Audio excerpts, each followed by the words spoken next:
Yeah. Look at here. No, that's tough. That's hard. All them 8-bit renditions.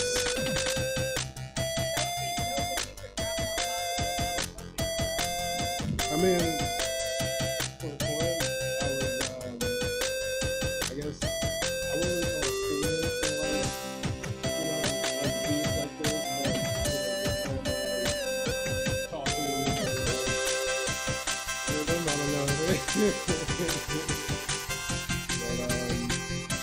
I like the freestyle, that's pretty cool.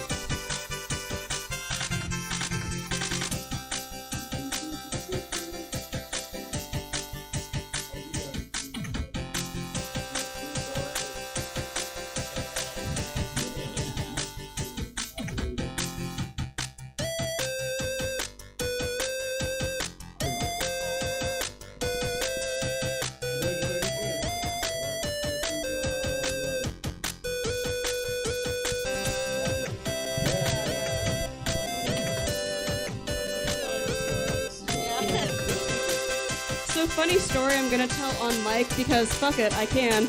I was at my grandfather's funeral, and my cousin comes up to me. That's a good way to start it. And my cousin comes up to me, and he's like, "I want you to meet my friend Mark." And I was like, "Okay, hey Mark." And my cousin's like, "Do you like Blink-182?" And I was like, "No, I really think they suck." And he's like, "Because this is Mark from Blink-182," and it was Mark Hoppus. Yeah. Oh, shit. Yeah. Hi, I think you suck. Yeah. Oh man.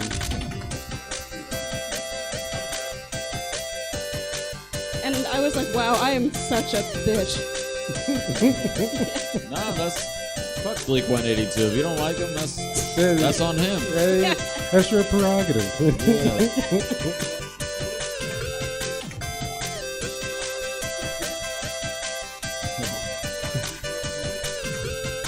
What happened there? Jennifer, your ex. Oh, we can get into Jennifer. No, man, we gotta start at 8:05 or whatever. Man, we can't get into Jennifer yet. How much time? I'll make it real clear. Here's Chef Kappa.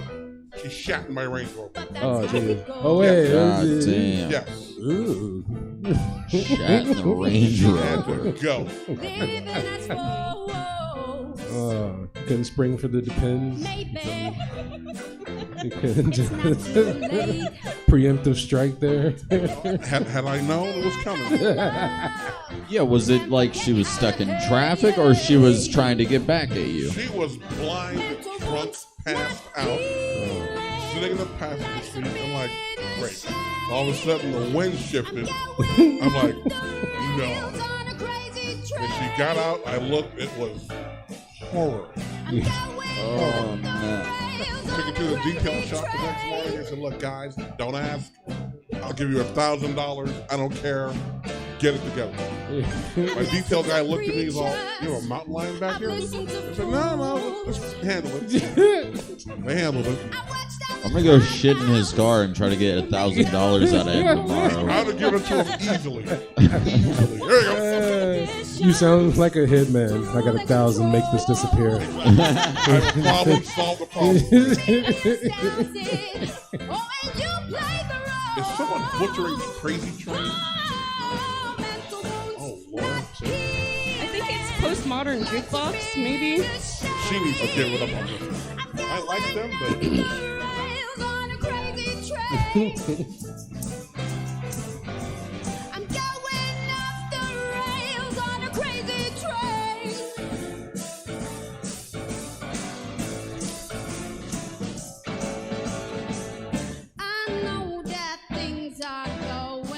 Forgot about that copyright disclaimer.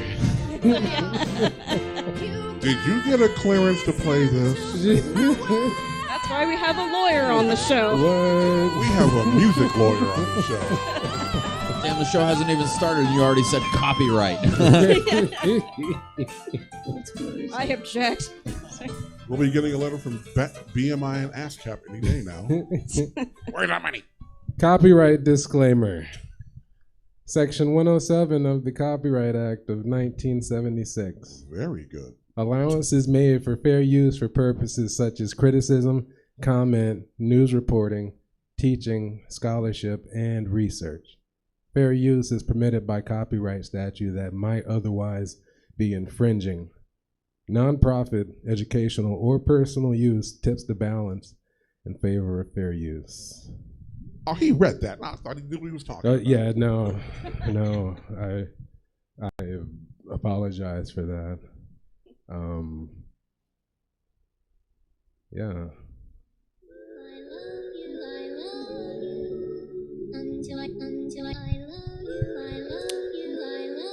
Don't sound too baffled, you guys. It's okay. Yeah. Yeah. Yo, first off, you look like the type that stalk dykes that hike, and you masturbate at night to UFC fights. Now that that's out of the way. Oh wait, and you're gay, my bad, another cliche. You're gonna assume, and I'll tell what's correct. That's right, we're taking a test. Your cheddar bob at its best. You're looking slow and just kinda dumb, and I don't mean to be so upfront. These bullet sprays should run. I'm on the floor like a stooge with a gun, circling, shooting at everyone. Phasers out, fuck, setting the stun. Anyway, look here, balding runt, get set to take this in the rump. Sheesh. Look, I know I don't know you, man, but you are aware of my plan. So listen here, gumshoe, toss you a clue. Here's a one-way ticket out straight to Peru, a place where no one's ever heard of you. It's just like here, but cheaper prostitutes. It's a fresh start so you can get out, cause choose to stay, you'll be in that sunken place, no doubt. Cause I told you I'm in it to win it.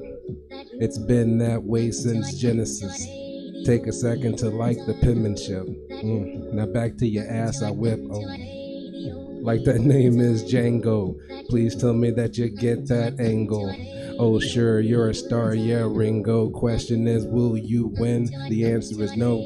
But I keep trying to tell these guys that they're gonna lose like they're 49er. Oh, sorry, I stuttered. But for some reason, this rap stuff comes butter. Slicing through fools like you, cool with my superior tools. Go have a seat and drinking no duels. You're soft and sweet like Winnie the Pooh. And your style's equivalent to bull stool. Finish him like my name is Shang Tsung. Go handle hair like Vidal Sassoon. I bet I can probably make your auntie swoon. Beat you up in a multiplayer match of doom. Then feed you soup as you recoup watching Looney Tunes. Yeah. Word. You can rate that. How's Yo. that? Yeah, I liked it. Yeah. I liked it. Nice, nice. Thank you. You threw in Doom, so Yeah. You got me. That's probably my favorite part of that. Yeah. Love that game. Thank you guys for being here, man. This is Willie Listen. Is there a camera? Is that no? Yeah, right there. Willie Listen, That camera's man. on. Yeah, thank you guys for I don't tuning know in. if it's recording, but it's on. We'll figure it out. Hopefully someone's out there watching us. Willie Listen, man, a little music show with me and my friends here. We get together all based off of a theme. We talk about music, and it's very cool, very fun. My great and awesome sidekick and side host, Nicole Eichenberg. Hi. Very cool.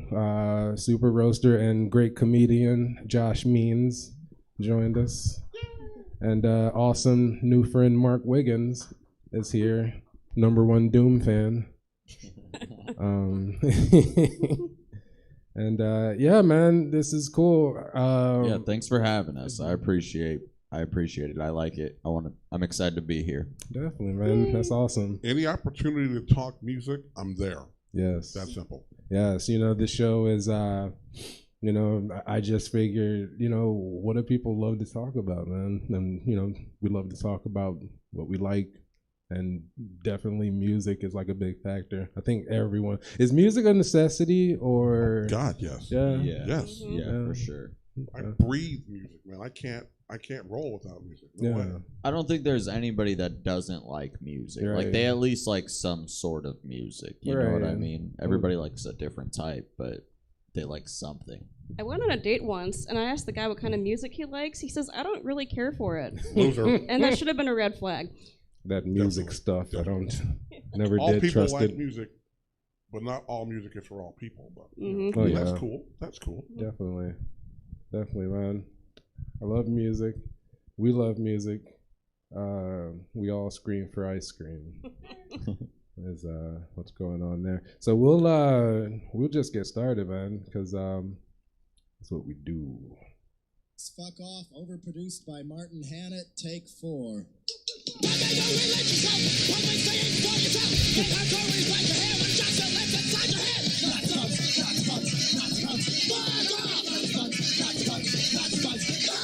So has anyone seen the movie Green Room? This is the best room? Anyway, so it's about this. Sorry, Josh. I feel like we're like right in each other's It's faces. fine. Okay. He's pushing me into you. Anyway, so it's about this band that is out of money and can't get away home. So they pick up a random gig that turns out to be at a Nazi party, and the first song they play is Nazi Punk's Fuck Off. And as you can imagine, it goes very badly. They see a murder, and the leader of this Nazi group is Patrick Stewart. Yes. Like, it's nuts. It's a very good movie. You should watch it. Captain Picard, Patrick Stewart, That guy. is a Nazi. And he's very Is convincing. that how he got put in the wheelchair? Wow. You done fucked up. So this song was on repeat in your head? You like this song? This is a song you like to sing a lot? Well, because it mentions songs that can get you in trouble, and that sure as hell got them in trouble. Yeah, Sorry, that makes sense. I've been up since 4:30 in the morning, so the dots aren't quite connecting in my head. That's fine. I did the same thing. I picked 2 songs that I got in trouble during, so that's Trouble is good. I like that. yeah. I definitely didn't see that. Like, well, I for one didn't know that it was from Green Room until you just said something, and I was all like, Nicole chose this? Yeah, I was surprised Nicole chose that. It definitely looks at something at one of my parties. And I can appreciate the sentiment, you know? Green Room is actually really cool, though. It's so weird seeing Patrick Stewart as just like a neo-Nazi weird. I got to see this movie. You do. Like, there's a part where, like, they're trying to exchange stuff to get out, and this guy hacks the guitarist's arm with a machete, and they duct tape it together. Like, it's, yeah. Yeah, what is it? ECW. ECW. Like a Rob Van Dam. I don't know why I just... Jesus. He is the whole fucking show, though. So. That's true.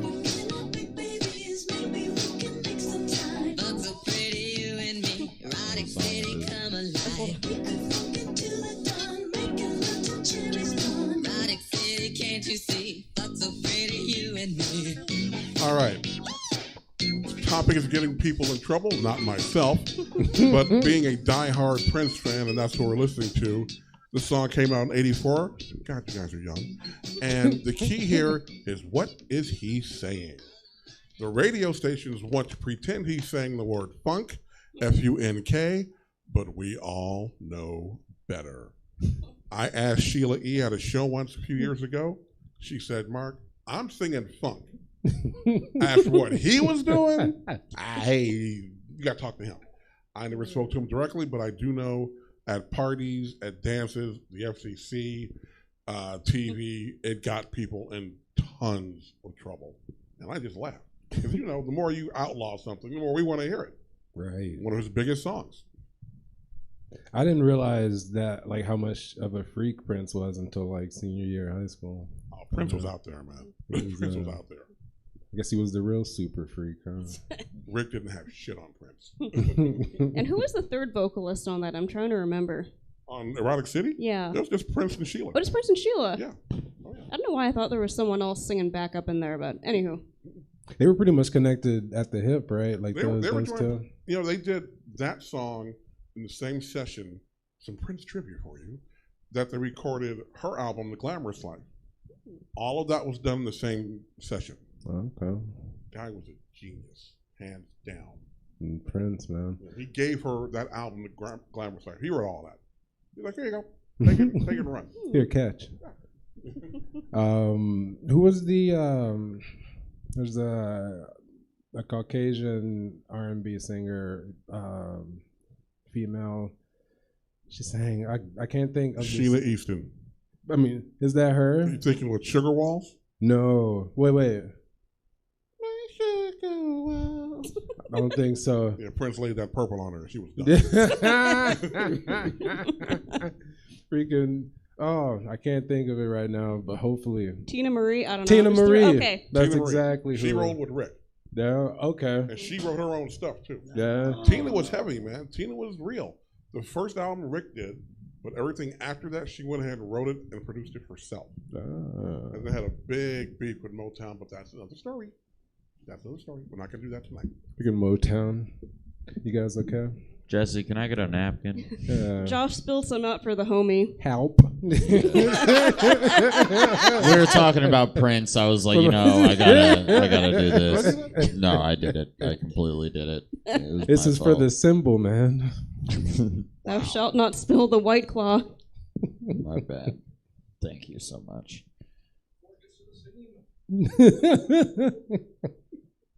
All right, let's continue the show and not focus on me. Go White Claw. Go White Claw. This is the highest ratings we've ever had. Right.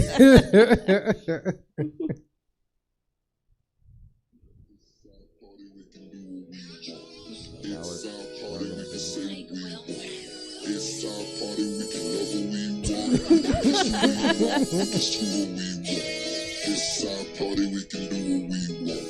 It's our party, we can say what we want. It's our party, we can love what we want. This is a Miley Cyrus song, and it's mine. I didn't pick songs. I feel like you didn't let them know what the topic was. Do you normally keep it a secret? I guess I didn't. I know Nicole mentioned it. I guess, the topic is, here's the topic. Repeat offenders. Repeat offenders is the topic. The songs Show that'll. brought to you by marijuana. The song, yeah, very much so. Songs that can possibly get you in trouble.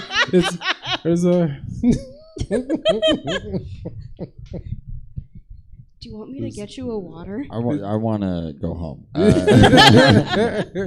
he can't stop. And he won't stop. So I got in trouble while this song was playing. Mm-hmm. I was with some friends. I was with two of my friends and one of their girlfriends and her sister. We were all in the garage at a house we always partied at. It was my friend's house. We were like 22, 23, whatever. His girlfriend was playing that song hella loud. We were playing all kinds of music, but she turned that song on and then went inside. And then cops knocked on the garage and like, open up. And the garage door opens and it's just me and my two friends who look like this dude, and we're listening to Miley Cyrus, and the cops couldn't stop laughing. They were like, "What the fuck? This is what you guys are playing pool to?" Like, and then the girls came out and they were like, "Oh, we get it. All right, but keep it down."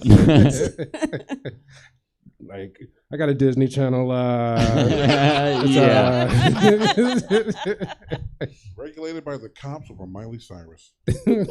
That's gonna cost you a man card. Has to. Yeah, I already Yoink. lost it. Already lost it when I knocked over a White Claw twice. Jesus Christ! Thank you guys for cleaning that. Oh, you didn't. We like to party. This may be the cleanest the floors have been. Use the White Claw, the power of the White Claw. What's in that fucking OxyClean? What is In the Early White Claw? alcohol. Yeah. I don't know. What is up with Disney Channel, by the way? What's going on there? Is White Claw like Zima for millennials? Is that what this is? I don't know, man. It's $3. What do you want from me?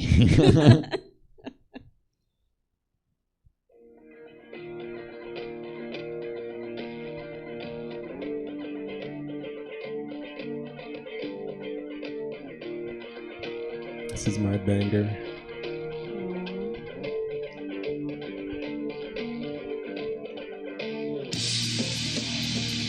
This is Deftones.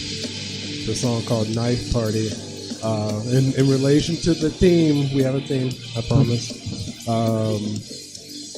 Repeat offender, man. Like, I don't know how many times I've played this song, like, throughout my life. Like, if I, like, died today, that'd be like the first question that I would ask at, like, the, like the gates of what, hell, probably. I'd be all like, how many times have I played Knife Party by Deftones? I feel like they wouldn't tell me, though. First, you must go on a quest. A journey into sound. That's what I have to. Have you ever been to a knife party? What's crazy about those knife? No, I haven't. I'm just going to go ahead and ask, what the hell's a knife party? I don't know. I was hoping he had a follow-up. I got nothing. I was hoping we'd go somewhere with that. It's a great song. Yeah. It's also a band, too, right? Knife Party. Mm-hmm. I had one of their songs on the show. Yeah, I remember that. See... That was clear, thank you. Thank you. All right, we got to find out what a knife party is. Maybe Steven can tell us sometime. Yeah, this is our resident fact checker. I bet if you look it up on Urban Dictionary, it's like something to do with an orgy. Yeah. Yeah. It's like probably just all bad, just like the worst. Or the best. Not like the song at all. Or, maybe it's like they had parties where they sold each other like utensils, right? Yeah, I actually used to work for Cutco, and we would have Cutco parties. That was technically a knife party. I'm going to withhold comment on that one. That's a official knife party right there. I have so many questions about what happens there. I don't know. I didn't go much. I quit after like 3 weeks. It was not good. The knives were like $80 a knife. You're not selling that to anybody. I don't know that many rich people. Yeah. Was that like a door-to-door type of? No, it was like sell to your friends and family. You could go door to door, I guess, but I didn't have that in me. Fuck that. So this next part, we got kind of like a two-parter here, but It certainly is a big bun. It's a very big bun. Big fluffy bun. It's a very big fluffy bun. Where's the beef? Some hamburger places give you a lot less beef on a lot of bun. Where's the beef? At Wendy's, we serve a hamburger we modestly call a single. And Wendy's single has more beef than the Whopper or Big Mac. At Wendy's, you get more beef and less bun. Hey, where's the beef? I don't think there's anybody back there. You want something better. You're Wendy's kind of people. All right, I picked that one because with our comment and our commentary tonight, things that get you in trouble. I have a chef friend who actually did I'm going to call it faux burger pop-up, and I got there, I'm like, the fuck, where's the beef? And I immediately thought of that commercial, and a lot of people start to turn on me, oh man, you're not like really down with animal life and all that. I'm like, look. Burger means beef. Hook me up. And it just went on back and forth, and I was outnumbered, and I didn't want to beat up the room, so I just figured I'd leave and just, all right, you guys, eat your little, like, tofu burger, man. Y'all, no. Hell no. I need beef, damn it. This is some bullshit. Completely. Have you ever had bison by chance? Actually, I have. Yeah? I have, yeah. How is that? Did you like it? Bison and its sibling buffalo are pretty, I don't want to say gamey, but I had them over at the kitchen, and it was good. Yeah? It was good. Not cheap either, but it was good. Yeah, I heard ostrich is also good. They got ostrich burgers at that place over by Sac State. You Cookies. would know where they have all the foods. Hey. You're like, hey, they got ostrich here, they got tiger here, they got. You don't get That's to cool. this size Yeah, man. and eating at Michelin restaurants by not knowing what you know. I didn't even know you could eat a bison. Like that, I Oh, just yeah. found that out. Oh, yeah. Ostrich, I've heard of, but I didn't know where. That Well was- versed in meat. That was cool. That was I like cool. it. Grub is good. Where is the ostrich burger though? At Cookies? Cookies. Cookies restaurant on H. That's right. Okay. That sounds good, man. No, It wasn't. no. Use Oh. promo code Willie Listen to get 10% off bison. Can't forget it. How about a movie tonight, huh? Wow, what's that aftershave you're wearing? Your high karate aftershave is so powerful, it drives women right out of their minds. That's why we have to put instructions on self-defense in every package. High karate, the brisk splash-on aftershave that smooths and soothes and cools. High karate, aftershave, cologne, and gift sets. High karate, be careful how you use it. All right. I'm showing my age with that one.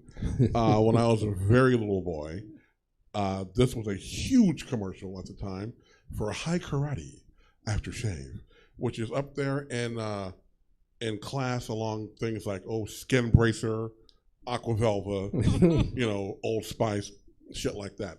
And if you look at that commercial now, if you check it out on YouTube, you have a little nerdy guy who splashes it on, and the hot woman's like, "Oh, I gotta have you," and he uses karate to fight her off. So let's see how many people we can offend with this commercial. Well, we've got some cultural appropriation here. Got a little violence against women. Anything else I'm missing here? I mean, come on, man. You can't do that today. But I have to disclaim this. In my freshman year at Sac State, we did a public speaking class, and a buddy of mine's dad had a bottle of that from way back. He let me borrow it, and I'm like, ladies, if your man's not getting it done, make sure he puts on the high karate. Classroom erupted. Oh, it was hilarious. Can't take that shit seriously. I don't know, man. Like I feel like that could pass at this day and age. Like Not no, a shot. No, Axe body spray can't like toss out something Think like about that. it. Okay, It would be more woke though. He'd be fighting off gay dudes. He was like, they get mad at it too, probably. Don't hit me. Oh, I didn't do that. I didn't do that. Like, I mean, technically, I'm not hitting. I'm just like blocking, right? Like he's No, you're breakdancing. Pop, lock, and drop it, right? Yeah, no, that was a neat commercial. I'm sure for the time. I was like, now 7 it would years old. suck. Now it's a bad commercial. Do men still use aftershave? Depending on how long they're in the relationship. I'm not a man. Yes. I'm actually afraid to shave. Is that normal? I don't like blood, and I know there will be. Just go to a barber. Yeah, Have them do it. yeah, no, like that's what I know. What it is, all right. It's from that one episode of The Simpsons where Homer taught Bart how to shave, and he's all like, "Well, then you rip off a little piece of toilet paper for the blood," and I was all like, "Oh, that's a part of shaving." I'll go to a barber every time. That's the end.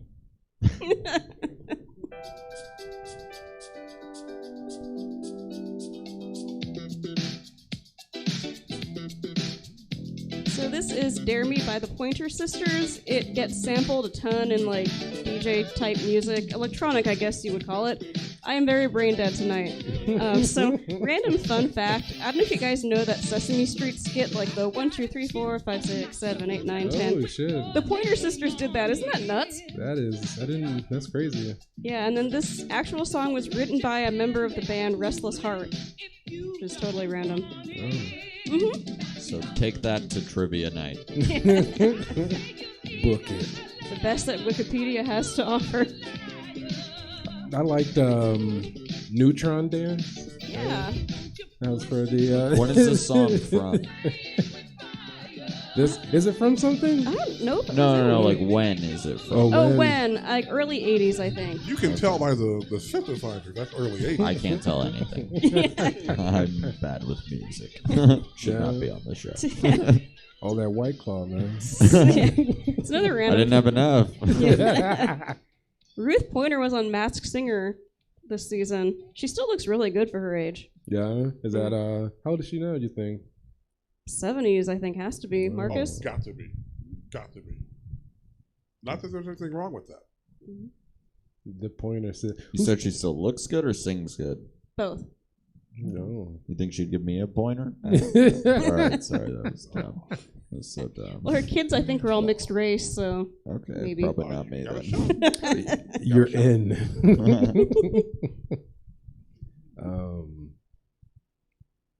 The Pointers. Who sang Meeting in the Ladies' Room? Climax. Okay. Jinx. All right. I just... At a meeting in the ladies' room. It's about coke, right? No. No? No.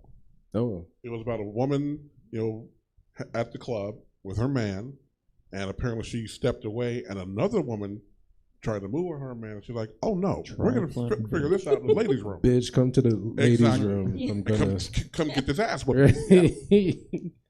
We're not exchanging makeup. That's not what's happening. Oh no, and then we'll do coke after.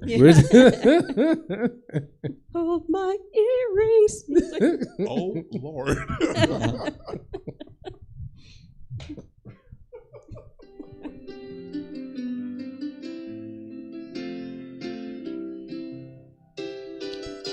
This one was obviously mine. Repeat offenders. This was on repeat every day when I would go to school. My mom and when my mom married my stepdad, she was like, "This is gonna be my wedding song." And then every day when she drove me to school and from school, she was like, "Let's listen to that song." And then it would play, and then she would hit previous, and it would play again. And by the time, by week 2, I was like, this song fucking sucks. I hope the wedding falls apart. I hope he leaves. I don't want to do this anymore. But it's a great song, and I love it. So, I don't know. That was why I picked it. What song is it? Bless the Broken Road by Rascal Flatts. Good old Rascal Flatts. I thought it was a person for so long. Me too. I did Rascal. not realize it. I thought that was a country dude from Alabama.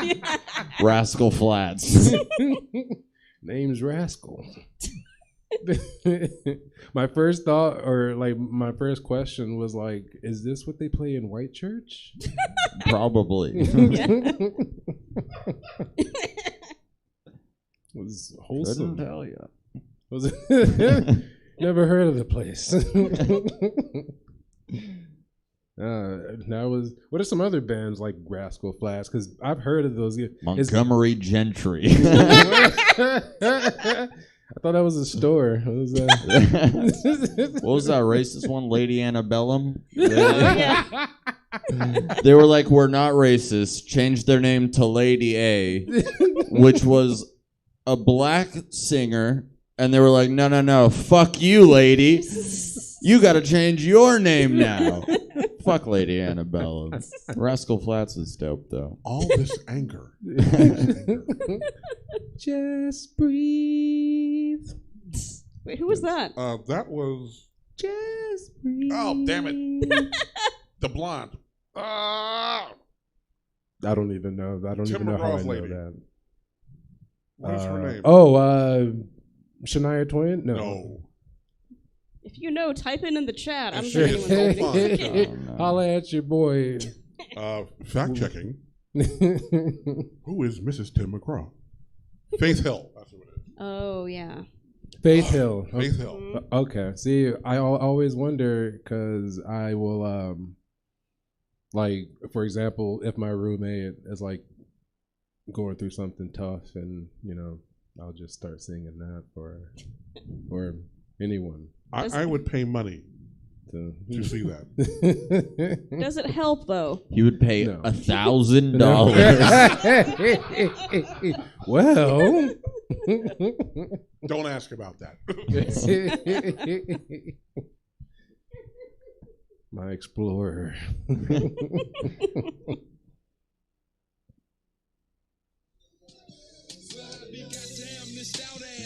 Want to get close to me a few years back in the past, you wouldn't have even noticed me quoting the lyrics of a song that you know I flow, looking for confidence and tickets to my next show. Check yo bitch in these short ass pants and blow up dresses. I can tell they freaking without 3 guesses. Oh yes, it's very true. Yo bitch, you be meeting me, leaving you. Hell, now what is it obvious that this is mine? I was like, is he gonna start rapping again? Yeah, it's an intermission rap. I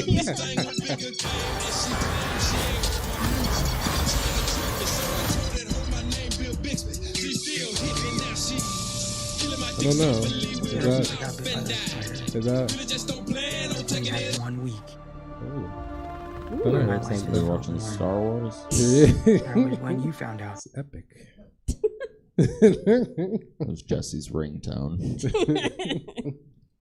Would DeForest play that? Well, that was shown enough by a southern rapper named Tila, and that was featuring A-Ball and MJG. These, I think they're from Memphis. Tila. Tila. Tila Rock? Probably not. Different Tila. Yeah. Tequila? Probably not. No, there was he signed with like one of like the bigger like labels in I think Houston or something, but this was one of like my like childhood songs. It came out in '96, I want to say. My sister's now ex-husband, you know, would play that, and I'm like, what, 96? I'm probably in like, I don't know, 4th, 5th grade. Fuck.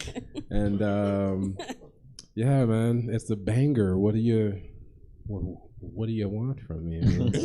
In '96, I'm in my 3rd year of law school. Fuck, you're young. In '96, I started kindergarten. I don't need this. Well, I brought that song up because I guess, ironically, that wouldn't get me in trouble. You know, it was just music that like we played and my mom accepted it. I guess it was just like the Twilight Zone, like right, like.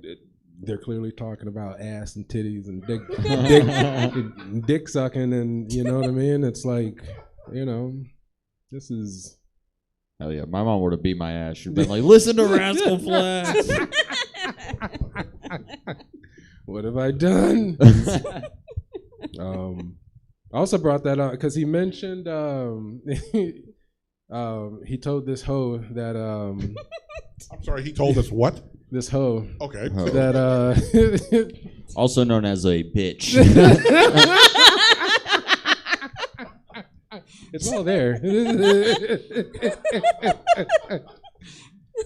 He told her that his name is Bill Bixby, and I think you know. Who, I know Bill very well. He played Bruce Banner, right? Yes, he did. Not the Hulk. No. But Bruce. That's crazy that they got Lou Ferrigno to like play the Hulk, and they just didn't like put makeup on Bill, I guess. Is that? Yeah, no, Bill wasn't really that kind of guy. Yeah. Bill was a bit puny. Yeah. For lack of a better word. Okay. Right. That's not in my contract. But Bill was a 60s icon. Was he? Yeah. He did The Courtship of Eddie's Father. That made him a star back then. Oh. See, you young. Okay. Y'all young. I am fascinated, though. So my little old Japanese grandma, who was weirdly kind of horny in her own way, was asking when she was watching the Hulk why his pants don't rip off too. Because it's not on cable. You gotta pay for that, man. Put on HBO, whole other show. Hello, ladies, I'm the Hulk. Why do you say she's always horny? I want to get into that. Well, she also used to like to watch Walker, Texas Ranger, because she likes Chuck, what's his face? Chuck Norris? Chuck Norris. I thought it was because she's been loving long time. So, all right. Wow. The roast master, everyone. It wasn't great. She also went up to who's the mustache guy, Tom Selleck, on a plane once and told him she didn't think he was that great. Oh, yeah. So that's where you get it from. Okay. Yes. The gumption. Yeah. The nerve. And she's right. Yeah. How dare you? Have you Tom seen that? Selleck Have is you not seen all that that. stash? I will not have any impunity to Tom Selleck, damn it. It's a wonderful stash. Charles Bronson, that's a great one, right? Yeah. No? Death Wish. Never seen it actually. I'm sorry.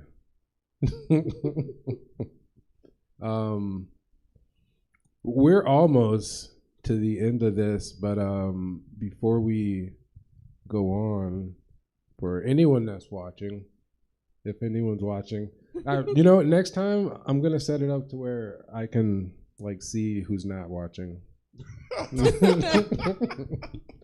So I can just call them out by name. I know you're not watching, Bill. Like, Steven, log on your phone. It says 0 up there. Is it broken? Yeah.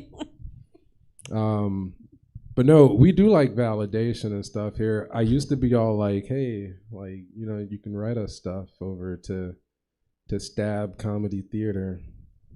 That's 1710 Broadway, Sacramento, California. That's what I was waiting for. You know I don't know it, right? Yeah, I figured that out after like the 5th time. I don't. This show is brought to you by marijuana. Use promo code Will. That's good.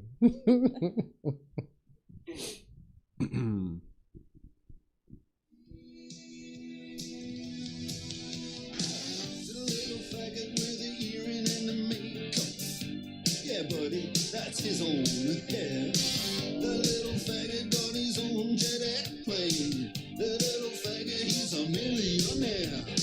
Okay, that is mine. And that is the classic, in some circles, not mine, Money for Nothing by Dire Straits. That song came out in '84. And the clip you heard, yeah, there was a word used that I'm not going to repeat.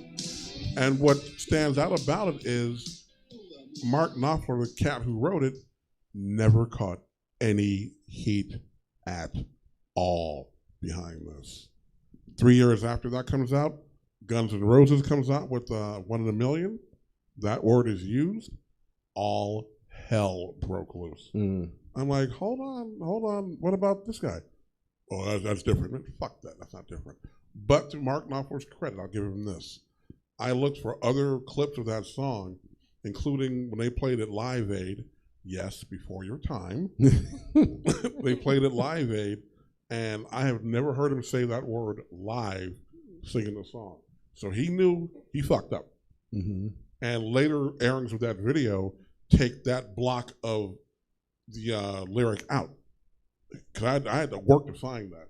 Right. Mark's like, yeah, we're not gonna do that anymore. And if that came out today, can you imagine the shitstorm that would hit him? And I would laugh. And I'm surprised no one's done the retroactive, well, let's look at his history and cancel it for shit he did 50 years ago. I hopefully this will start that conversation. Who was bigger back then, or at that time? In '84? Yeah. At '84, we were still in the midst of Michael Jackson chaos. Okay. But right behind Mike, you had Springsteen doing his thing with Born in the USA. Madonna with Like a Virgin was doing her thing. Prince had the purple all over the place. And one thing Prince did, and I thank him for this, is he had ladies come to the concerts in lingerie. That's what I'm talking about. Okay, that was the place to be. Ray, bring that back. Oh, bring that back in a heartbeat. Travis Scott should have done that instead. He'd had a lot better show. You know, 'cause I saw Prince twice in '84 in San Francisco, and both nights packed with women in lingerie. I'm like, what is going on here? Don't care. I like it. You know, it's cool. What's like the craziest thing you guys have heard Prince have like did on stage? Oh, on stage? Yeah. Like, does he do wild shit on stage? No, not really. He doesn't really. Not on no? stage. No? Now, recording, there's a song on the Dirty Mind album, and Prince fans know where I'm going with this, called Head. Head? Yeah, Head. Whatever could that song be about? Oh, well, I'm not going to get us kicked off the air, but yes, it's this about is Stab, that. baby. It's about the fine art of cunnilingus and Filadio. Yes. That's what's up, man. And Prince. Did he really, like, was he really good at basketball? Oh, yeah. Yeah. Oh, yeah. I saw clips of him at Paisley Park in the heels dropping, shots. Like, oh, okay. Did he really say game blouses? I don't know if he actually said that. It wouldn't surprise me. Because Charlie Murphy and his crew was talking shit, and they went out there and got handled. So it wouldn't surprise me. Got beat by some short guys in blouses and heels. And you know that didn't come from the men's section.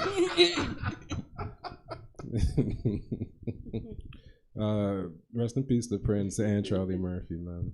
Definitely. Now that's in my head. Thank you. All I hear is Prince saying, "Shoot the J." Shoot it. Computer blue.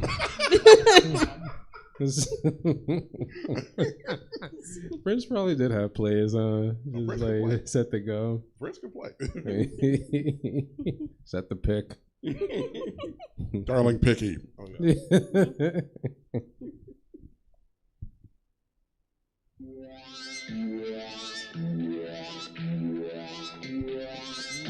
Y'all remember when Project X came out?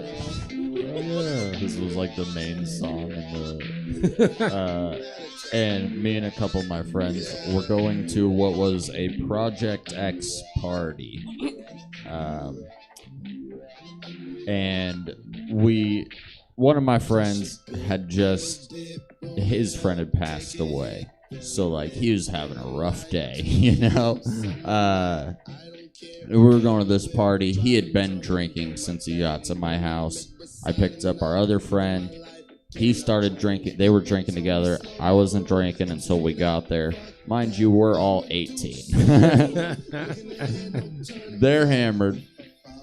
I'm high also, by the way. I have been smoking. I didn't drink, but I've been smoking. And then while we're driving, my drunk friend, the one who lost their friend, is like, man, can we stop and take a shot really quick? Like, in honor of Anthony, we got to do this. You can take a hit and we'll take a shot. And I was like, all right, man, for Anthony. We pull into a parking lot. I barely stop the car. I take my hit. They do their shot. We're on the road. I blow out smoke, and as I turn, we're passing by a police officer who immediately pulls us over. And I get out of the car, and he pulls us all out of the car. We had an ounce of weed. Weed was not legal yet. We had one handle and one smaller bottle. We're all 18. And he pulls all this out and pulls my friend out of the back seat, and he is now bawling, crying. I'm not going to name him because I see you're recording, but we'll say it's not Elijah. Okay?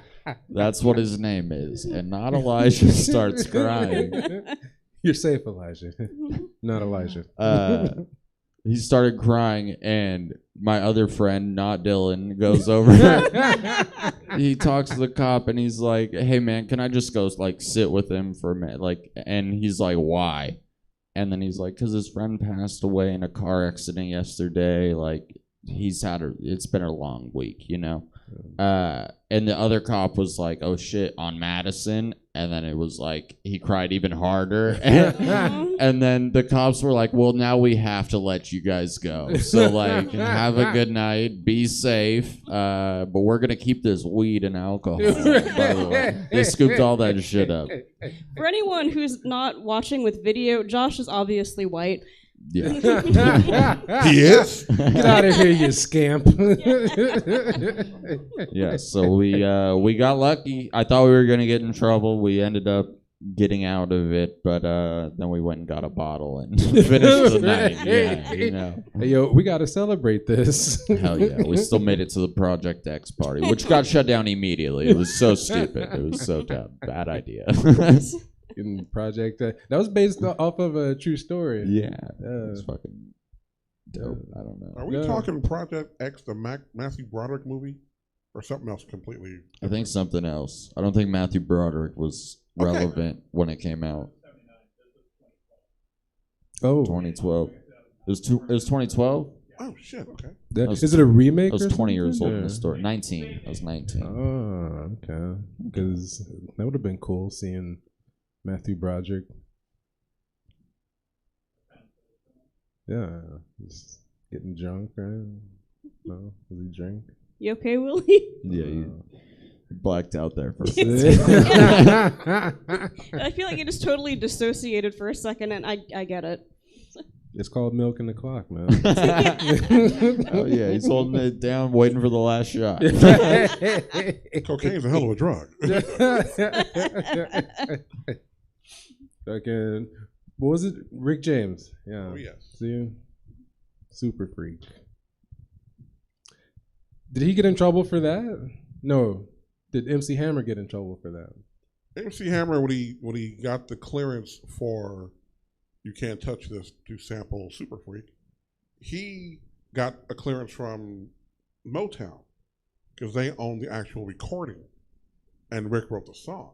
Mm-hmm. And Rick was like, what the fuck? And then they sent Rick a large check.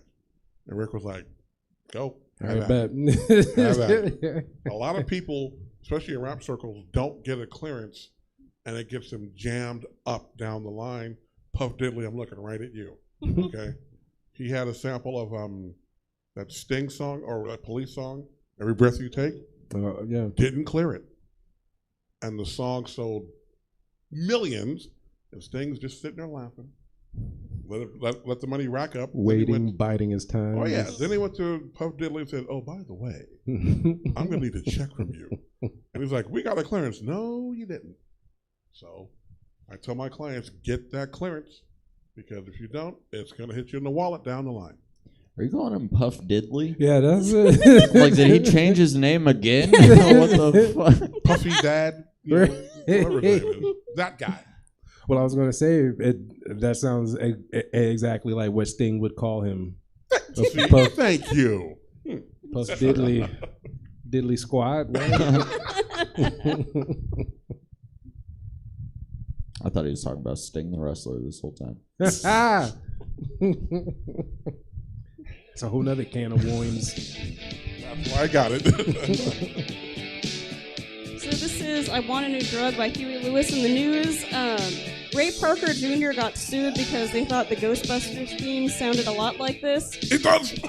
Yes, and then on the Huey Lewis and the news behind the music, they talked about it, and then Ray Parker Jr. countersued him for talking about it. Did anyone watch the Key and Peele sketch with Ray Parker Jr. if he did other movie themes? He's like singing about Schindler's List and stuff. It's funny. You have to watch it if you haven't. It's good. No, I haven't seen that. And by the way, this behind the music with Huey Lewis was boring. It's like they're all still friends and they golf together. I'm like, I want to see some like drugs and death and something. Where's the good stuff? That was cold. What's so cool about Huey Lewis anyway? Nothing. No? I got a beef with Huey Lewis, damn it. What? Oh, Where's the beef? We're going to get into it now. We're going to get into it. In 1982, 83, I'm working with the sound company in the Bay Area. I'm already doing my thing, blah, blah, blah. I'm at a heavy metal show. And I'm talking to this chick. It was normally a metal show, but for you it was heavy metal. I can't. It wasn't that heavy. It was metal. And I'm talking to this chick, and this chick was so out of my league. No, it wasn't even funny how out of my league she was. And we're sharing my Heineken. I'm like, oh, I'm going to tear this up. My boss comes to me and says, I need you to drive so-and-so's car home because he got liquored up and can't drive, and we'll follow him back. Boss, I had half a Heineken. I can't drive, man. I can't do it. Myself. He's like, come on. The guy whose car that was the drummer for Huey Lewis. Oh, And so we took him home. We Lightweight. stumbled out. We come back, and of course she's gone. Son of a bitch. Ruined my sex life, man. I could be my previous wife, and he fucked it up. So Huey Lewis and his band can eat that, okay? Fuck Huey Lewis from this side of the. If you're watching Huey, fuck you. And small trivia note on the "We Are the World" song, the part Huey Lewis sang, that was supposed to be Prince. Prince didn't show up. I see. I see the origins of your hate now. And he crossed the purple. I can't let that slide. Man. That's because Prince actually got laid that night. Okay, so random fun fact. We discussed this on another show where I brought up We Are the World. Dan Aykroyd is in the chorus. Yes, he is. Why? Because he was there. In the house. Harry Belafonte's on the chorus. Yeah. LaToya fucking Jackson's on the chorus. I have to one day get a credit on a song just because I was there. Like, hey. Who's outside? Let me. Get Aykroyd in here. Hey, Dan. Doesn't even have a microphone, or it's not even plugged in. He's all right. Did we talk about the remake of that they did, or the updated version? They did a remake of "We Are the World." Yeah. Oh. For for the tsunami or no? I did not hear that. Once again, that's our. I need one of our these main man, guys. Steven. Yeah, man, he's on it. Incredible. I know they did a cover of "What's Going On" a few years ago, but I didn't know they did that. Yeah, I know Lil Wayne was on the track. I see where we're going now. Okay. On the beat. Okay, yeah. Earth, Wind, and Water, same thing. We are the earthquake. It's crazy, man. We are the world. I like to think. I don't want it to end, y'all.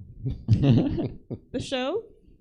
Yeah, yeah. Oh, before it does, though, the gentleman who has the black shirt in the back, I like how I'm there.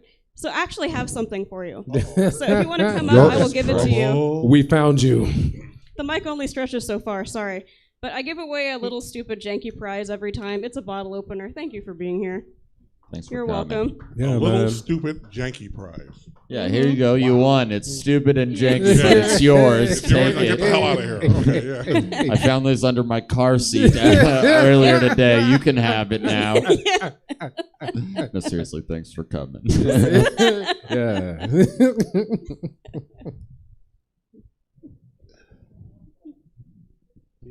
He is an audience. Yes, we need you, man.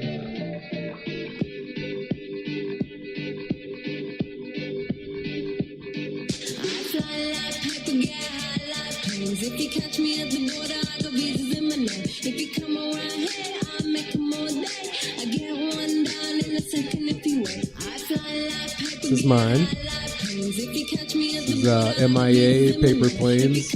I first found out about this song from the Pineapple Express trailer. Yes.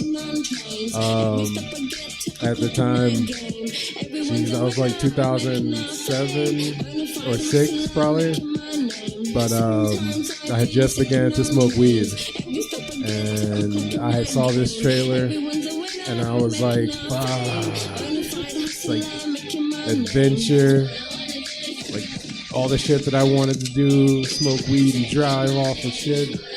And, you know, I had like super like nerdy friends, and so, you know, they wouldn't do that shit with me. Drive and smoke. I mean, not like I didn't drive, I didn't do that. That's bad. But No, man, just I don't know, like that's probably one of my favorite comedies. And you know, just like the thought or like the whole like the whole feel of that movie, like them being in trouble, and then you know I had just began to smoke weed, and you know like the idea that I was like being a badass smoking weed, even though I would just go like get high or go home and get high and play Mario Kart on Wii online. It's so funny too because you're like feeling hard and it's like such a feminine voice. And, like it is a weird song, but I felt the same way when the song came out. I was like, this song is dope. Let's smoke. Fuck yeah. You know, it must be the gunshots. They fucking hard. Yeah. They go in. MIA. I don't know too much else of hers. You guys know this was all she had. Yeah, right. This is her moneymaker, man. T.I. actually sampled one of like the lines from that song. She says, "Nobody on the block got swagger like us." Yeah, I think, right? For a song called "Swagger Like Us." Yes. Yeah, we took that shit. I was just lazy. Completely. On, he even named. He went by TIA for that song. So dumb. Is there any like deal within that, like taking someone's well, I mean, I assume like J. Cole took Paula Abdul's fucking song for the workout. No? You guys know which song? Workout? I'm not gonna sing it. I'm not gonna embarrass myself like she did. You gotta hit it. No, workout for me. No, I don't know how it goes. I just all right. You know how it goes? No, it's fine. It's fine. I work out. I was just trying to add on to your question. Do you have an answer? You know, like if you like take like a snippet of like a lyric. I mean, you need to have a clearance. Yeah. Yeah. Okay. A lot of people back in the day would say, "Well, you know, I'm only taking 5 seconds, so I can do that." No, you can't. You cannot take somebody else's stuff. Period. Write the check. Shut the fuck up. It's that simple. Now, if you're smart, you know, you go to the artist directly, right, and work it out. Right. If you know they got to get the label involved, get me involved, and all that, get out your wallet. Right. That's how it is. You got to DM them, talk to them. Now, explain to me, dun dun dun dun dun dun dun. And dun dun dun dun dun dun dun. Well, there's a real complicated story to that, and the fact is, Robbie Van Winkle's full of shit. That's the story. Guy lifted it. He knows it. We know it. Queen knows it. Bowie knows it. Guy lifted it. That simple. Get out your wallet. You lifted it. Pay up. Mine goes like this. Fuck out of here, man. Pay up, Van. I know you're watching, buddy. That's the end of our show, man. Party's over. That was much fun, and I appreciate you guys so much for being here. Mark, what do you do? What do you have going on, man? What do you do? Okay. Well, because you're so versed. That's a weird question to ask at the end. You're so versed. I'm like, do you have things going on? Do you have like a website? Well, do you have like a this is business? What's going on. In my civilian identity, I am an attorney. I practice in the areas of entertainment law and music and sports. I am a certified NFL and NBA player agent. Oh shit! I say that because the chicks love it. Oh. Like I said. Me too. Can I come? I do a lot of music stuff. I am also a member of the Recording Academy, and I love what I do. I love helping musicians make sure they don't get taken advantage of by scrupulous labels and foul managers, and that's my thing. That's what I do. Dude, that is awesome, man. That's dope. That is awesome. You saw what he does, and it's serious. And you, if you are super talented and musically inclined, You search and find the man. Thank you for being here, Mark. I'm glad to be asked, and thank Nicole because she asked me to do it. I said I'd be glad to. Yeah. Awesome, man. Well, thank you for being here. My pleasure. Josh Means. Yes, sir. What do you got going on, man? Well, I just got an agent. I'm going to be going to the NBA. Mama! No. I'm doing stand-up comedy all over SAC, the rest of November and December. Shows at other venues I don't want to name here because I think that's disrespectful. But follow me at J Means on social media. Doing shows all over. Thanks for having me. This was a lot of fun. Definitely, man. Thanks for Thank being you. here, dude. I appreciate that. Nicole, what you doing? Stand-up wise, I do the Dr. Dunning and Mr. Kruger show every first Tuesday of the month at Stab. Willie Listen every third Friday of the month at Stab. Capital Punishment is coming back every first Friday of the month at Luna's.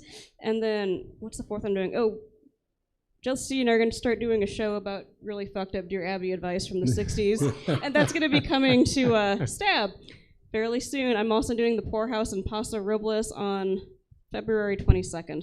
Willie, what you got going on? Nice, man. Not a damn thing. I have absolutely nothing going on, but we do this show every month, and that keeps me sane. I'll be at the Punchline in January, so that'll be fun. Get out. Yeah. Really? Oh, yeah. Yeah, man. What day? I think the 26th will be the show. Can I get on the guest list? Or Yes. I'm there. Yes, you can. That'd be tight. But yeah, man, no, I appreciate you guys so much for being here. This show I really like to see what moves people music-wise. And I don't know, I think music just kind of makes everything just kind of flow well, and you're just kind of not focused on everything other stuff outside of just vibing to the music. I think we all do that here. I've been working a lot, so I'm gonna stop ranting. No, man, it's cool. Since you guys named all the other clubs, I'm gonna say December 8th and 9th, I'm hosting shows at Punchline and Laughs Unlimited. Back to back, Verbal Insults, the roast battle show I do at Punchline, competition at Laughs. All right. The SAC scene, support local comedy. These guys here at Stab are awesome, and they take care of us. Our pal Jesse holds it down in the bag. Thanks so much for Jesse, and thanks so much for you guys for showing up live and in person, and just thank you, man. Well, thanks for coming out to Willie Listen. That is it for this, but we're not done. As soon as we turn this over, it's going to be time for the Hipster Treehouse with Chad Opitz, and it's going to be great fun. Stick around. We've got we'll see how quickly we can turn this over, but hang out with us. The show will begin shortly.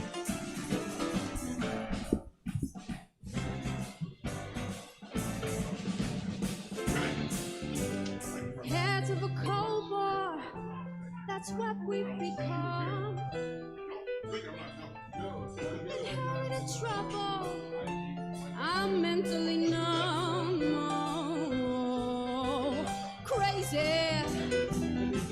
I just cannot bear. Hey, I'm living with something, oh, that just isn't fair. Mental wounds not healing. Who and what's to blame? Going off the rails on a crazy train. I'm going off the rails on a crazy train. On a crazy train. Crazy train. On a crazy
wait then.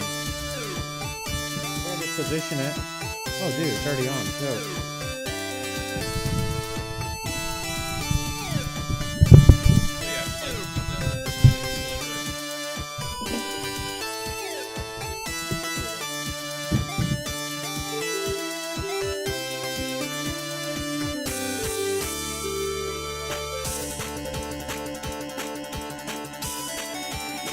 He was 10 years old, just in the 5th grade. When it came to facial whiskers, the boy had it made. Cool. I think that'll work great.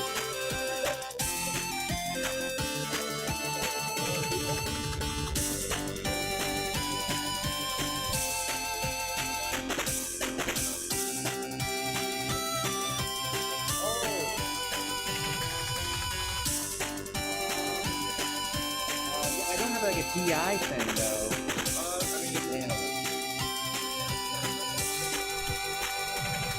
If you're able to.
Got it running.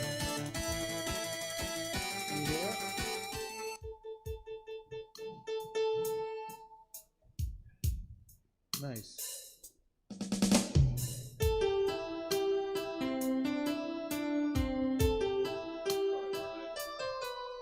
Maybe a bit higher? Yeah. He was 10 years old, just in the 5th grade. When it came to facial whiskers, the boy had it made. Maybe a bit more?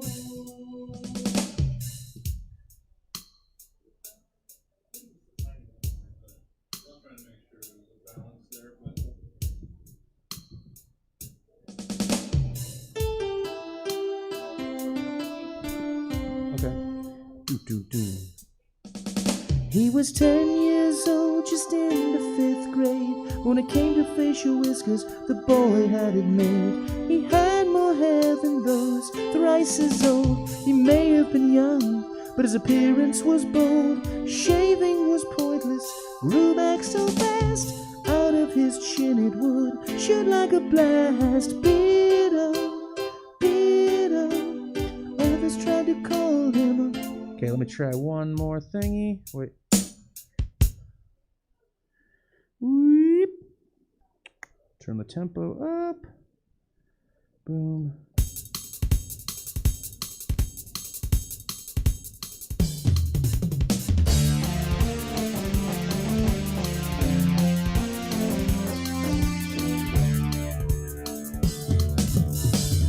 Okay, that should be good.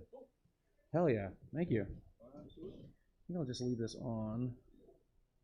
And if you're good to go. Somebody, I wanna feel the heat with somebody. Yeah, I wanna dance with somebody. With somebody who loves me. Oh, I wanna dance with somebody. I wanna feel the heat with somebody. Yeah, I wanna dance with somebody. With somebody who loves me. I've been in love and lost my senses, spinning through the town. Sooner or later, the fever ends, and I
This sweet talk, those paperwood cutouts.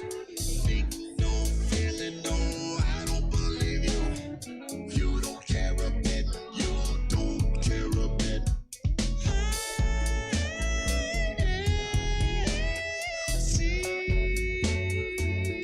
Welcome to Stab Comedy Theater. It's time for the Hipster Treehouse stand-up comedy show. Please welcome to the stage your host for the night, Alyssa Cowan. Wow. Hello, everyone. You might recognize me from the front. This is a... This is a high-budget operation we have here. Thank you so much for coming out. I appreciate all of you guys. I think we're going to have a really fun time. Believe it or not, there's like 6 people that bought tickets that are not here yet, and you can see them. Like right here, this one, a wizard turned into a bunch of paper towels. That's that's unfortunate. Thanks again for coming. This is such a cool venue, and so I'm so excited to do the show here. Little housekeeping up top. I gave everybody a little slip. That's for a little raffle. At the end of the night, we're going to raffle off those cute little succulents that we put in a mug. Because this is a hipster show, and we are trying to live up to that. Yes. So yes, we all need mugs. We need these succulents. We need them to be in mugs. I call them mugulents. I think they're lovely. One of them I made, and I thought it was so ugly, so I bought another one, and that's why there's 2 up there. I was like, I feel bad. This one's ugly. The other one has like a bunny that looks like it was in the movie Midsommar.